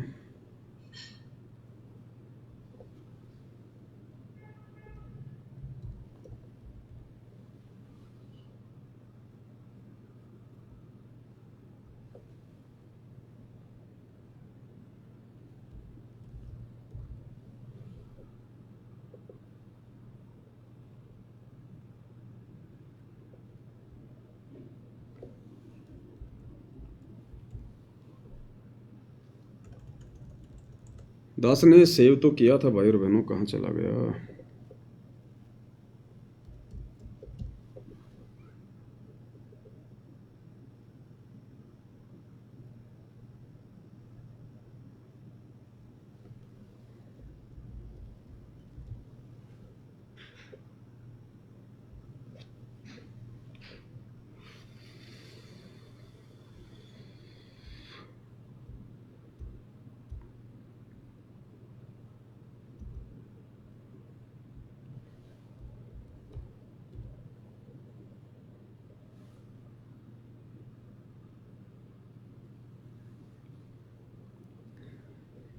अभी दास के पास सेव नहीं है वो सत्संग।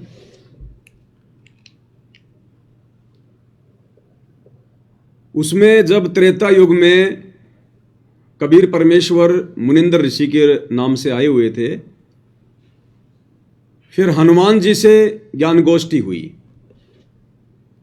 तो हनुमान जी ने कहा कि युद्ध ऐसे नहीं जीता जाता। मैं एक गदा मारता था, 50-50 लोग मरते थे, लाखों लोगों को मारा मैंने। तब कबीर परमेश्वर जी ने कहा कि हनुमान, ये भक्तों के लक्षण नहीं है,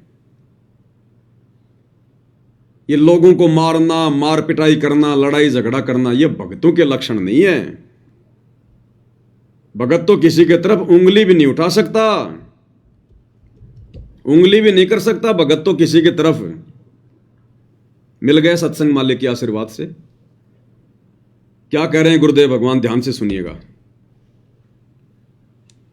अब कबीर वो मुनिंदर साहब आते हैं, न बोले भाई नमस्कार, राम राम भाई हनुमान बजरंग बली। अब हनुमान ने देखा, आदमी तो देख रखा, ये महात्मा की देखा।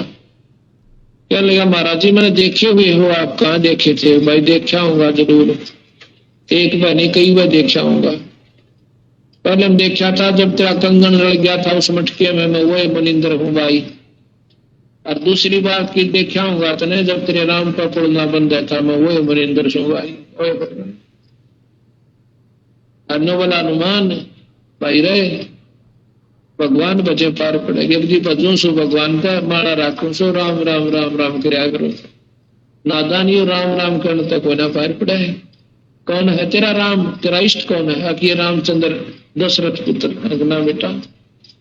ने बोला जी इस भगवान का आसरा लेकर श्री राम की शक्ति तय एक का लठ मारो था, 20 मरे थे गदा।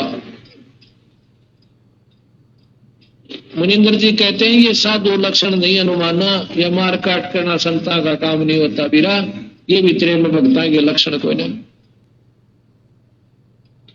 फिर बता भाई, मान जा मेरी बात हनुमान जी। क्या कहा मुनिंदर रूप में गुरुदेव भगवान ने?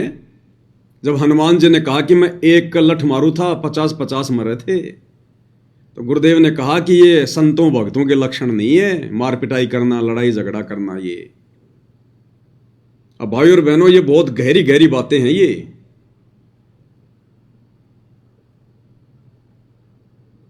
बहुत सारे भगत भाई बहन जो फौज में सेवा दे रहे हैं, जो पुलिस में सेवा दे रहे हैं, और लड़ाई के समय फिर बॉर्डर पर उनको जाना पड़ेगा, लड़ाई करनी पड़ेगी, बंदूक हाथ में होगी, सामने वाले को माला पहनाने के लिए नहीं, उसकी जान लेने के लिए, उसको मारने के लिए, या आपने कोई गोला बारूद छोड़ना है, कोई मिसाइल चलानी है सामने वाले की जान लेने के लिए। हर एक चीज को गुरुदेव भगवान खुल के नहीं बताएंगे। आप कैसे किसी की जान ले सकते हैं सतगुरु रामपाल जी के भगत होकर?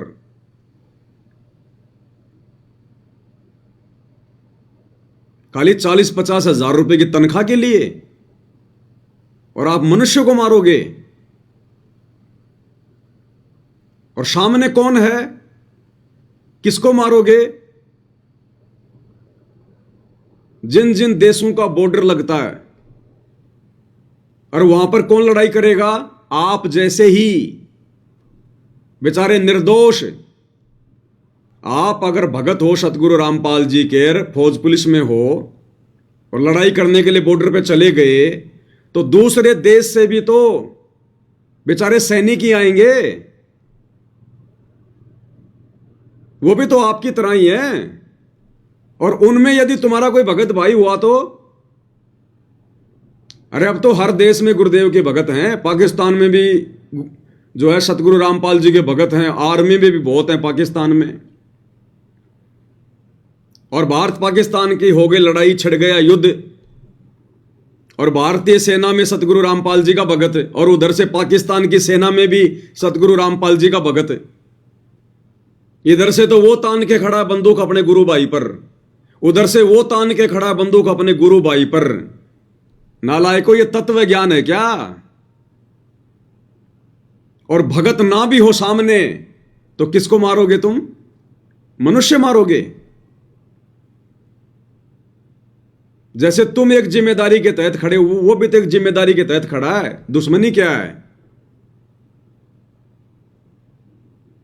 ये परमेश्वर हर बात के लिए संकेत नहीं करेंगे। तुम कैसे मनुष्य मार सकते हो भगत होकर?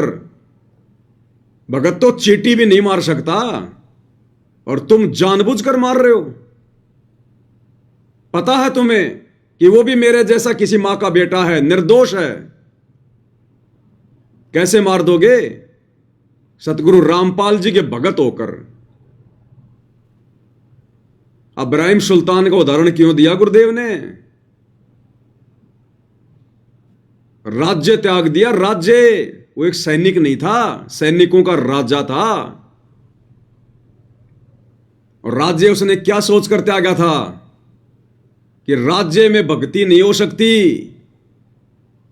अगर राज्य करूंगा और भक्ति भी करूंगा तो कल को मेरे को युद्ध भी करने पड़ेंगे, लड़ाई भी करनी पड़ेगी, मेरे को भी जाना पड़ेगा युद्ध क्षेत्र में, मेरे हाथ से भी इंसान मरेंगे, और मैंने सैनिकों को आदेश देना पड़ेगा। मेरे आदेश देने से भी अगर लोग मरेंगे तो भी मैं पाप का भागी बनूंगा। इसलिए इब्राहिम सुल्तान ने वो राज्य त्याग दिया था, हत्याओं का पाप अपने सिर पर बचाने के लिए। और हम क्या करेंगे वर्तमान कलयुग की पिछली पीढ़ी में? पेट भरने का तरीका केवल नौकरी नहीं है। इस परमात्मा के पास में लाखों तरीके हैं। जिसने भजन दिया है, भोजन की व्यवस्था वो करेगा। ये स्पेशली सतगुरु रामपाल जी के भक्तों के लिए संदेश है। मोक्ष प्राप्त नहीं कर सकते, मुक्ति प्राप्त नहीं हो सकती। इसी को कहते हैं त्याग, इसी को कहते हैं बलिदान, संघर्ष। कुर्बानी देना। तुम 40,000 रुपए के लिए, 30,000 रुपए की तनख्वाह के लिए तुम इंसान मारोगे, युद्ध करोगे, लड़ाई करोगे तुम। भगत तो खुद मरना पसंद करेगा, सामने वाले को कैसे मार देगा? जिनको ज्ञान नहीं है वो मारो, मरो। भगत कैसे मार देगा? अभी गुरुदेव ने जो सत्संग सुनाया, हनुमान जी ने कहा कि मैं एक लठ मारू था 50 मरे थे।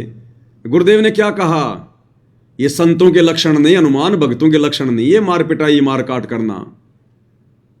तो हनुमान जी कौन था? एक सैनिक था, सैनिक। रामचंद्र जी की सेना में उसका एक सैनिक था। जैसे आज वर्तमान में भारतीय सेना में सतगुरु रामपाल जी का कोई भगत एक सैनिक है। अरे रामचंद्र जी भी तो राजा था। जैसे वर्तमान में देश का राजा नरेंद्र मोदी है, वैसे ही उस समय श्री रामचंद्र जी थे और हनुमान जी उसके सैनिक थे, सेनापति थे। तो आज भी स्थिति तो वही है। तो हनुमान ने भी तो एक सैनिक के रूप में ही वो हत्याएं की थी। और क्या कहा गुरुदेव ने? ये भक्तों के लक्षण नहीं है। तो आज तुम क्या करोगे भाई? एक सैनिक के रूप में तो करोगे। तो हर चीज के लिए गुरुजी खोल के नहीं बताएंगे। इस परमात्मा के लिए, इस भक्ति के लिए, इन मर्यादाओं को सुरक्षित रखने के लिए तो राजाओं ने राज्य त्याग दिए, और हम 40-50 हजार के लिए इंसान मारेंगे। एक मनुष्य जीवन की कीमत क्या पता है ना? और सामने वाले जिस सैनिक को हम जानते नहीं, उसको पहचानते नहीं, उस सामने वाले के साथ में हमारी कोई दुश्मनी नहीं, सरकारों की आपस में दुश्मनी, और हम इंसान मारेंगे। ये सतगुरु रामपाल जी परमेश्वर जी के भक्ति मार्ग में नहीं चलेगा। बाकी चाहे सैकड़ों मारो, लेकिन मोक्ष नहीं मिलेगा, मुक्ति नहीं मिलेगी। कुछ समय के लिए स्वर्ग में चले जाओगे। जो सैनिक शहीद होता है, कुछ समय के लिए वो स्वर्ग में जाता है, उसके बाद में नरक में भी तो जाना पड़ेगा। वो जितनी भी हत्याएं की हैं उनका वो दंड भी तो भोगना पड़ेगा। इस आध्यात्मिक ज्ञान से सरकार थोड़ी परिचित है।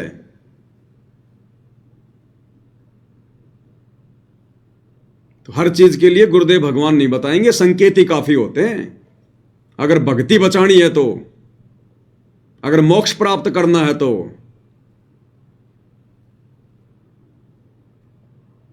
भाई और बहनों, ये बहुत गहरा सिलेबस है मालिक के आशीर्वाद से, और इसीलिए परमात्मा ने 7 संगतियां शुरू करवाई हैं कि जो बातें किसी कारणवश गुरुदेव भगवान खुलकर नहीं बता पाए, वो बातें हम भक्तों तक 7 संगति के माध्यम से पहुंचे, हमें पता चले, और हम हर प्रकार से भगत बने। भगत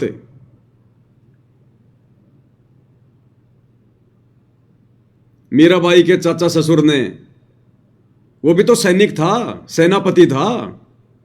अरे वो भी तो राणा का सेनापति था।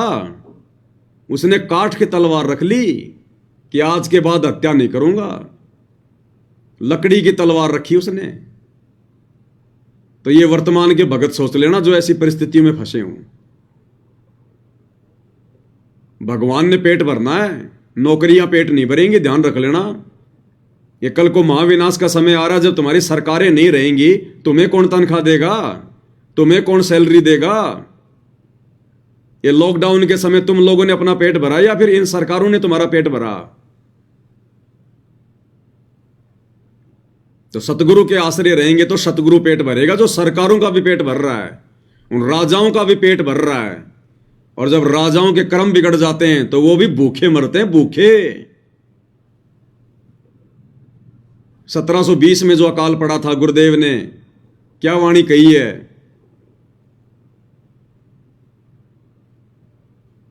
शहजादे मांगत फिरें दिल्ली के उमराव, और जिन रोटी पाई नहीं जो खाते थे नान पुलाव।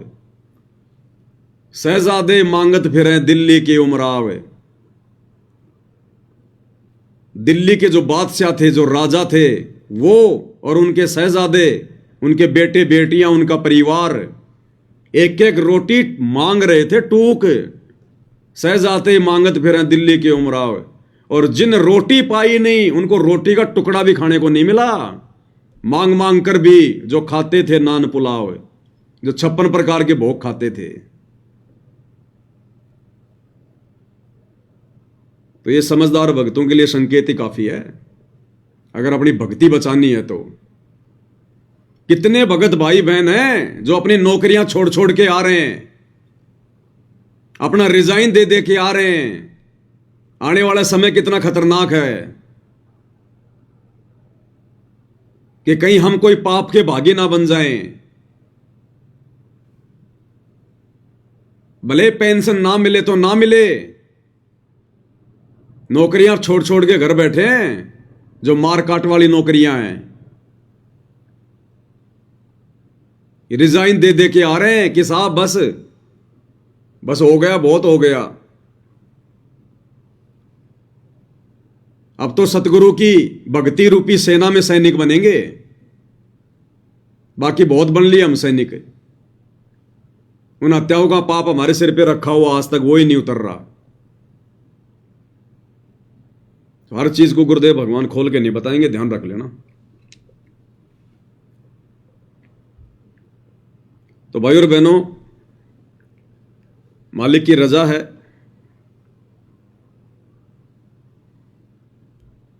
जो हमें आगामी समय में जो काल का कहर टूटने वाला है, उस समय हमें अपनी भक्ति बचाने वाली बातों से परमात्मा परिचित करवा रहे हैं, हमें पहले से आगाह करवा रहे हैं गुरुदेव भगवान कि अपने टारगेट को मत भूलना। हमारा टारगेट है मोक्ष प्राप्त करना, हमारा मिशन है मुक्ति प्राप्त करना। और जिस परमात्मा को पाने के लिए, जिसकी मर्यादाओं को निभाने के लिए राजाओं ने राज्य त्याग दिए, फिर आप और हम हैं क्या? तो अब की बार ये गलतियां नहीं चलेंगी, बिल्कुल भी, बिल्कुल भी। ये सबसे बड़ा उदाहरण है। हनुमान जी भी एक सैनिक थे, जैसे आज तुम सैनिक हो, संत रामपाल जी के भगत होकर। और मारोगे तो किसको मारोगे? निर्दोष को। ना तो भारत का प्रधानमंत्री जाएगा लेके बंदूक, ना पाकिस्तान का प्रधानमंत्री आएगा लेके बंदूक। उधर भी सैनिक निर्दोष, इधर भी सैनिक निर्दोष। और गुरुदेव भगवान क्या कहते हैं? जान बूझ सांची तजे और करे झूठ से ने, ताकि संगत है प्रभु शौपन में भी ना दे। इच्छा कर मारे नहीं, बिन इच्छा मर जाए, कहे कबीर उस भगत को पाप नहीं लगाए। आप तो जानबूझ के मारोगे, सब कुछ पता होते हुए, तत्व ज्ञान मालूम होते हुए। तो आगामी समय में भाई अपना बचाव कर लेना, जैसा भी यह संकेत परमात्मा ने करवा दिया है। 2 रोटी भगवान देगा, ध्यान रख लेना। अगर भजन करोगे तो भोजन परमात्मा देगा। सारे भाई बहन कोई हाथ में बंदूक लेके नहीं कमा रहे, दुनिया भर के काम धंधे दे रखे भगवान ने। भक्ति करने वालों के लिए परमात्मा 1000 रास्ते खोल देता है। तो समझदार को संकेत ही काफी है। शायद आज परमात्मा ने इसी भेद को खुलवाना था।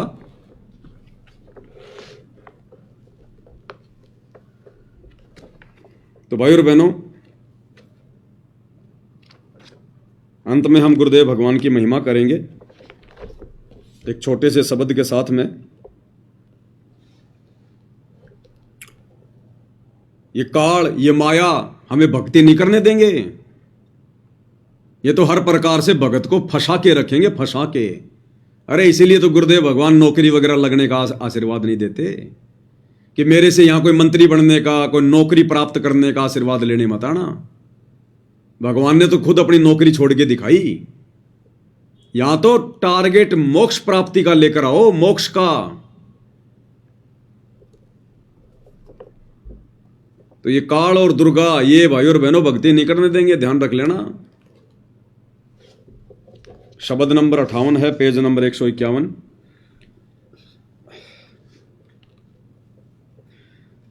माया हर टोहूं सो तू तो रोप रही चाले। माया हर टोहूं सो तू तो रोप रही चाले। माया हर टोहूं सू, कि मैं तो परमात्मा को टोने के लिए, परमात्मा को ढूंढने के लिए निकला हूं, भक्ति करने के लिए। तू तो रोप रही चाले, तूने तो गजब कर दिया। मुझे कहां कहां तूने फंसा के छोड़ दिया, मेरे पैरों में तूने बेड़ियां डाल दी। मैं तो परमात्मा के लिए निकला हूं और तू मुझे परमात्मा प्राप्त नहीं होने दे रही माया। टोहूं यानी ढूंढ रहा हूं, तू तो रोप रही चाले और तूने तो अजब गजब कर दिया, तूने तो चाले कर दिए। माया हर टोहूं सो तू तो रोप रही चाले। माया हर टोहूं सो तू तो रोप रही चाले। अब ये फंसाए रखा उन भाई बहनों को ध्यान रख लेना, आने वाले विनाशकारी समय में तुम्हारे से पाप करवाने के लिए, तुम्हारे से हत्याएं करवाने के लिए, तुम्हारे सिर पर पाप कर्मों की वो गठड़ी डालने के लिए ये काल ने तुम्हारे को पहले से फंसा रखा है। जब माया तू घर में आ जा, मूर्ख मस्ती कुटुंब पर छा जा। जब माया तू घर में आ जा, मूर्ख मस्ती कुटुंब पर छा जा। अमल नशा सबके मन भाजा, कुबद कमा के चाली। माया हर टोहूं सो तू तो रोप रही चाले। माया हर टोहूं सो तू तो रोप रही चाले। परमात्मा कहते हैं जब माया तू घर में आ जा, मूर्ख मस्ती कुटुंब पर छा जा।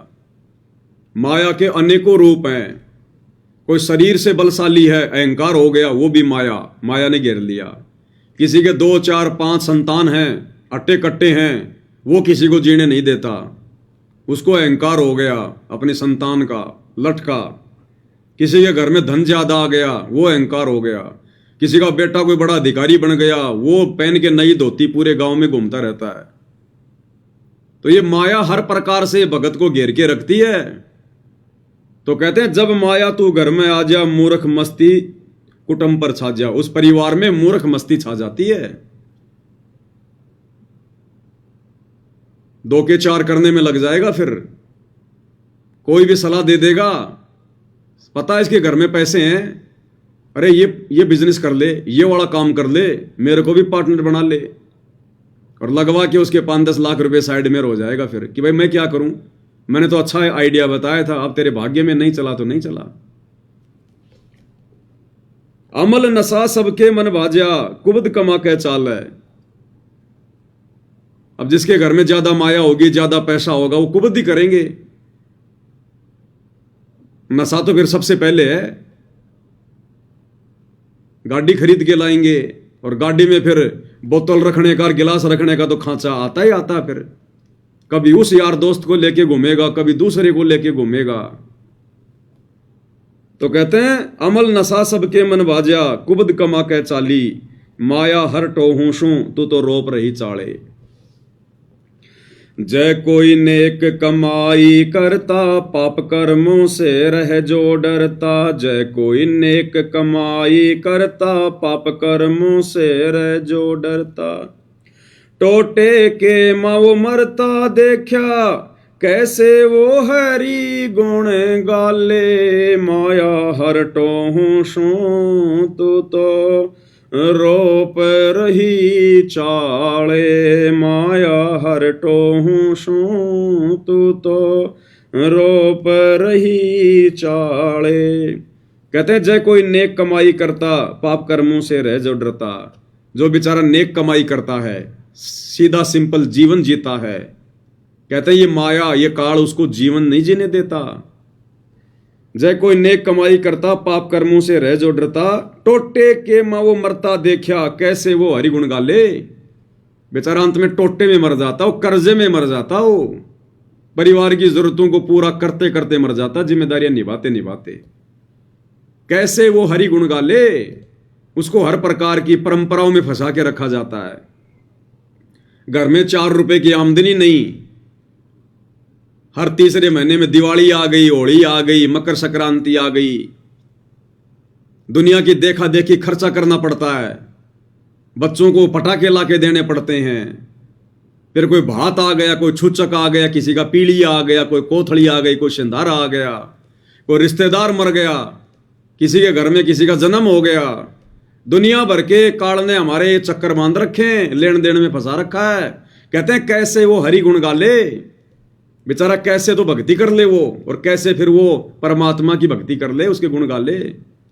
समय नहीं छोड़ा इस काल ने, इस माया ने इस कदर जीव को बांध के रखा हुआ है। यानी आप और हमने विचार करना है कि कैसे आप और हमारे ऊपर दया हुई है। इस काल ने जिस प्रकार से सारी दुनिया को माया के जाल में बांध रखा है, और आप और हमें गुरुदेव ने इस माया के जाल से, इसकी कुंडली से बाहर निकाल के, हर प्रकार की मर्यादाओं से, धर्म कर्म से परिचित करवा के आप और हमसे कैसे परमात्मा अपने गुण गवा रहे हैं। ये कितनी बड़ी मेहर है। सांप की कुंडली से बाहर निकलना कितनी बड़ी मेहर है ये। सुन माया तेरी महिमा गाऊं, कनक कामनी काल दर्शाऊं। सुन माया तेरी महिमा गाऊं, कनक कामनी काल दर्शाऊं। ओया रावण का नाश दिखाऊं, ये माया घर गाले, माया हरटो हूं सू। तू तो रोप रही चाले, माया हरटो हूं सू। तू तो रोप रही चाले।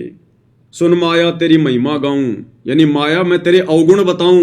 यहां पर महिमा का मतलब है मैं तेरे अवगुण बताऊं, तो किस कदर जीव को बांध के रखती है।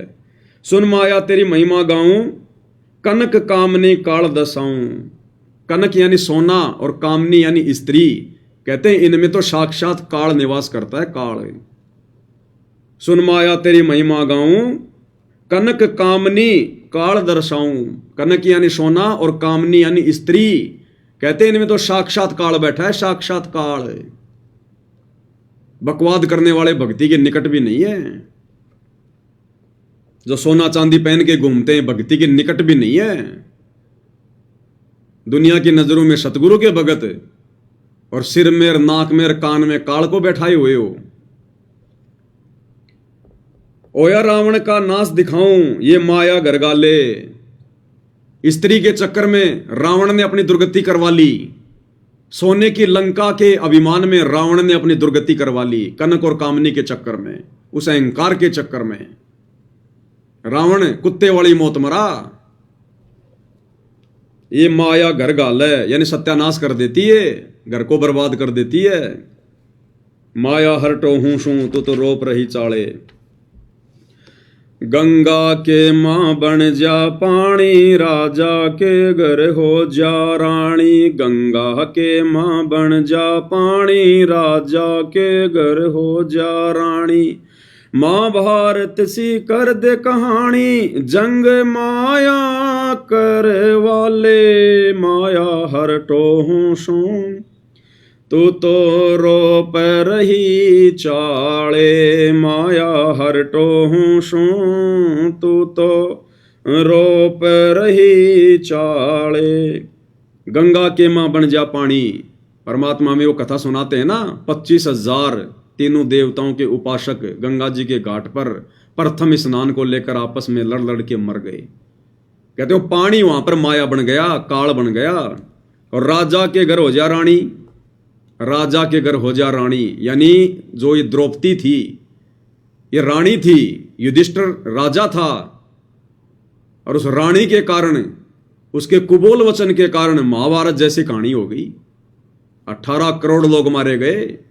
यानी वो द्रौपदी मुख्य सूत्रधार थी महाभारत की। उसके कुवचन कि अंधों के अंधा पैदा होते हैं। राजा के घर हो जा रानी, महाभारत सी कर दे कहानी। जंग माया करवा ले, और महाभारत की जंग करवा दी। माया हरटो हूं सू, तो रोप रही चाले। अब बताओ, वो जितने भी सैनिक थे वो बेचारे बेवजह मरे ना, वो बिरानी आग में जल के मरे। अरे महाभारत का युद्ध कोई धर्म युद्ध थोड़ी था, कोई देश की सीमाओं का युद्ध थोड़ी था। आपस में कौरव पांडव भाइयों का भाई बंटवारा था, और उन दोनों ने मिलकर 18 करोड़ सैनिकों का सत्यानाश करवा दिया। 18 करोड़ सैनिकों का। साधुआ में सिद्धि बन जा, तांत्रिक रिद्धि बन जा। साधुआ में सिद्धि बन जा, तांत्रिक रिद्धि बन जा। राजा के मन जीती बन जा, न्यू घेर नरक में डाले। माया हरटो हूं सू, तू तो रोप रही चाले। माया हरटो हूं सू, तू तो रोप रही चाले।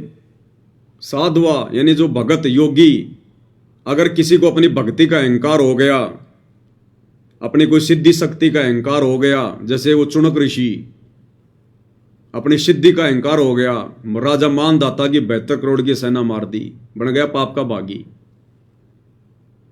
तो कहते हैं साधुआ में सिद्धि बन जा, यानी भगत को अपनी भक्ति का, अपनी सिद्धि का घमंड नहीं करना चाहिए बिल्कुल भी। आधीन होकर, दास भाव होकर अपनी भक्ति सफल करनी चाहिए। काल तो जबरदस्ती हाथ अड़ाएगा। अब गुरुदेव ने एक सत्संग में बताया कि वो जो चुनक ऋषि था, वो अपनी भक्ति कर रहा था, घर से निकला था भक्ति करने के लिए, परमात्मा पाने के लिए। घर से निकला था भक्ति करने के लिए।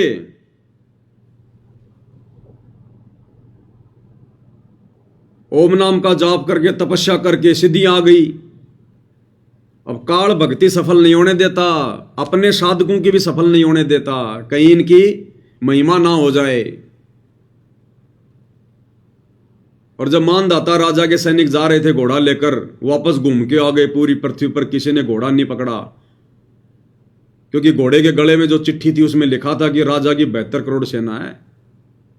तो किसी ने हिम्मत नहीं करी। वापस आ रहे थे चुनक ऋषि की झोपड़ी से, पास से, तो चुनक ऋषि ने बोला, भाई घोड़े वालों, तुम कहां जाके आए हो? तुम गए थे तब भी घोड़ा खाली था, कोई नहीं बैठा था, आए हो तब भी घोड़े पे कोई नहीं बैठा, क्या चक्कर है?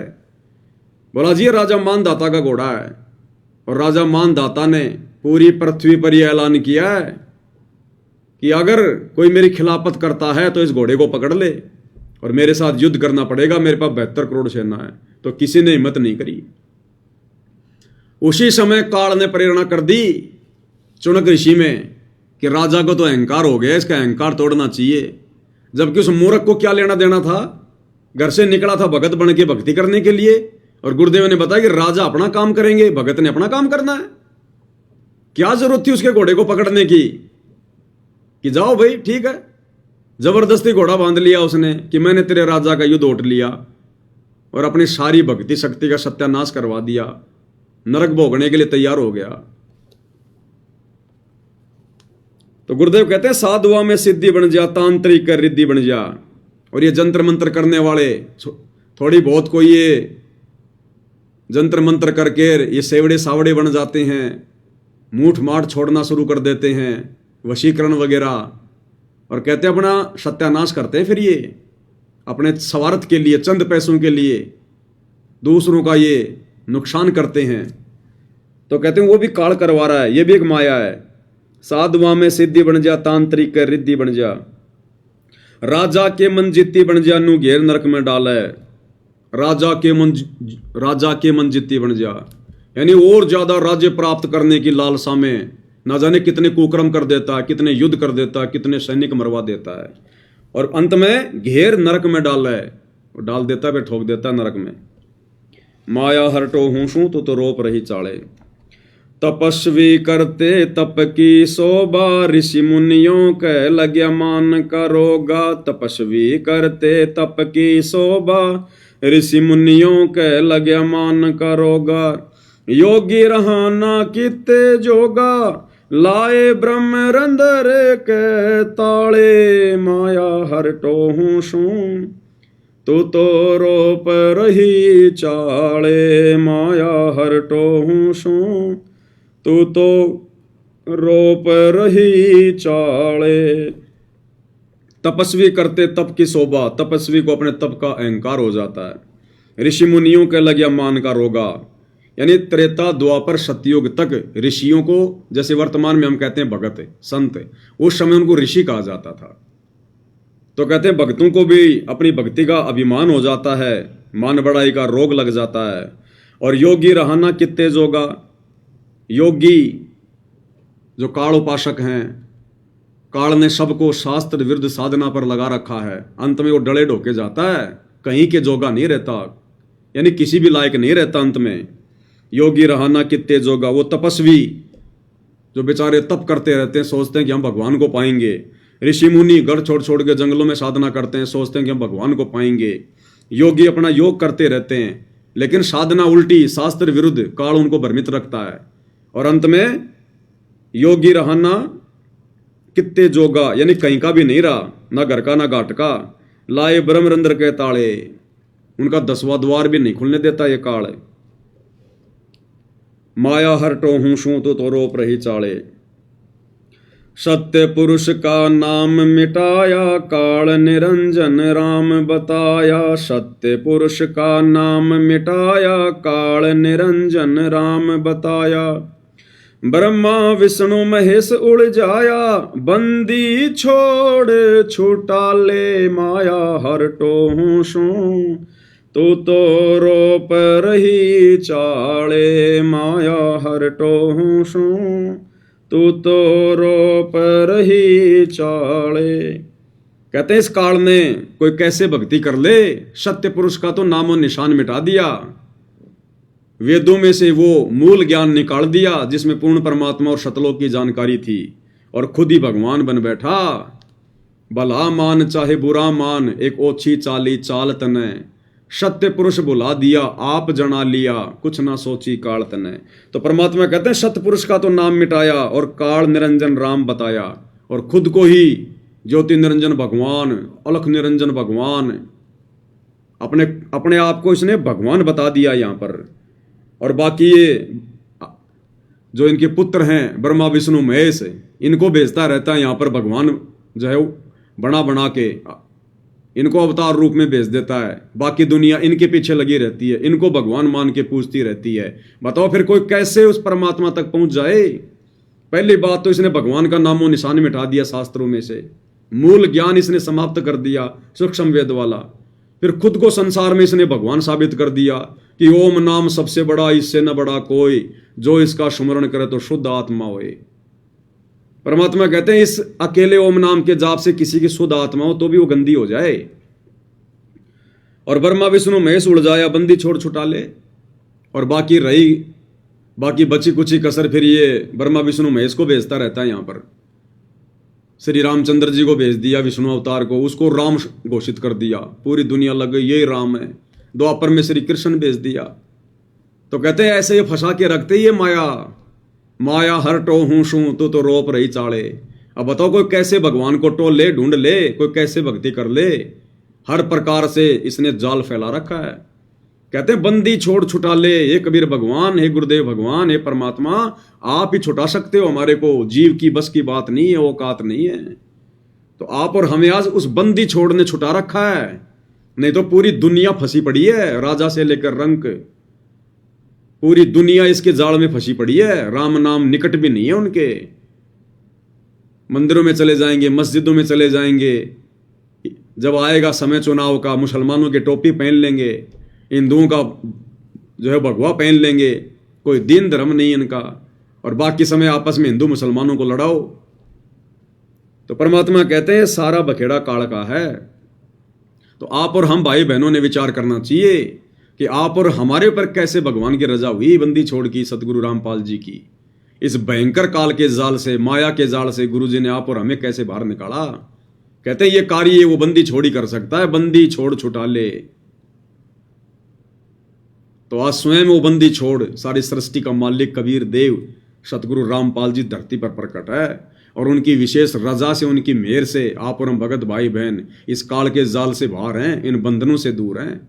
आज हमारी बुद्धि, हमारी सुरती काम कर रही है, नहीं तो पूरी दुनिया उलझी पड़ी है। सुबह घर से निकलते हैं, सारा दिन कोई झूठ बोलता है, कोई ठगी करता है, कोई पता नहीं कितना बैल और गधे की तरह मेहनत करता है। उन जिम्मेदारियों को पूरा करते करते मर जाते हैं। जिम्मेदारियां पूरी नहीं होती, भक्ति गई बाढ़ में। और थोड़ा बहुत समय मिला तो काल फिर मंदिर में, मस्जिद में, नकली संत गांव गांव में बैठा रखे हैं, तीर्थों पे, बर्तों पे, कावड़ में, इनमें उलझा के रखा हुआ है। तो इस भयंकर चक्रव्यूह से कैसे गुरुदेव भगवान ने आप और हमें बचाया, अपनी शरण में लिया, हमारी सुरती को ठिकाने लगाया, अनमोल भक्ति दी। तो इसके लिए हम भगवान का जितना धन्यवाद करें, जितना पूज्य गुरुदेव भगवान का धन्यवाद करें, उनकी महिमा करें भाई और बहनों, उतना थोड़ा है। इसलिए हमें बार बार ये मौका नहीं मिलेगा। ये असंख्य जन्मों के बाद में बिल्ली के भाग का छिक्का टूटता है। इसलिए परमात्मा कहते हैं, समझा है तो सिर धर पांव, बहुर नहीं रह सा दाव। अगर तेरे समझ में आ गई है तो अब देरी मत कर, लेट मत कर, कुर्बान हो जा अपने गुरु जी की भक्ति पर और मर्यादाओं पर, संसार की तरफ देखना छोड़ दे। तो भाई और बहनों, हर प्रकार से गुरुदेव भगवान ने हमें सत्संगों के माध्यम से निर्देशित किया हुआ है, हमारा मार्गदर्शन किया हुआ है। हमारी बुद्धि गुरुदेव भगवान के उन सत्संगों में छुपे हुए संकेतों पर नहीं जा पा रही थी। इसलिए गुरुदेव भगवान ने फिर ये सत्संगतियाँ शुरू करवाई है, ताकि हम भगत भाई बहन फिर से रिवीजन करें उस कोर्स का, जो कोर्स गुरुदेव पूरा देकर हिसार जेल में जाकर बैठ गए हैं। कुछ अपने मिशन को आगे और गति देने के लिए सतगुरु के बहुत सारे जो है वो प्रयोजन होते हैं। संसार कुछ भी कहे, संसार किस भी दृष्टि से देखे, वो संसार की अपनी दृष्टि है, आदि अधूरी उनकी दृष्टि है। हमने इस तत्व ज्ञान की दृष्टि से अपने भगवान को देखना है। तो परमेश्वर अपने मिशन को जो है वो गति देने के लिए और गुरु रूप में आए हुए परमेश्वर ने अपनी पहचान करवाने के लिए परमेश्वर ने ये लीला की है। इस बरवाला कांड के माध्यम से काल प्रेरित आत्माओं ने गुरु को मानुष मानकर अपनी मनमानियां करके अपने कर्म फोड़ लिए, और परमेश्वर भी यही देखना चाहता था कि इस घटना के माध्यम से मैं भी अपने हंसों की परीक्षा कर लूंगा, मेरे भक्तों की छटनी कर लूंगा। गरीब कच्चा हीरा किरच हो नहीं सहे घनमार, ऐसा ये मन हो रहा लेखा लेकर तार। तो ये सतगुरु रामपाल जी भगवान ये करतार लेखा ले रहा है। ये हमारी परीक्षा का समय है, भक्तों की छटनी का समय है। इस समय की गई गलती हमें असंख्य जन्म पीछे धकेल देगी, असंख्य जन्म पीछे। तो अब ये भाई बहनों के ऊपर है, उनके बुद्धि विवेक के ऊपर, उनके संस्कार के ऊपर है भाई और बहनों। तो गुरुदेव भगवान के आशीर्वाद से आज की सत्संगति में केवल इतना ही। फिर परमेश्वर मौका देंगे, फिर हाजिर होंगे। तब तक गुरुदेव भगवान हम सबको आज्ञा दें, आशीर्वाद दें, सद्बुद्धि दें। बंदी छोड़ सतगुरु रामपाल जी परमेश्वर जी की जय हो।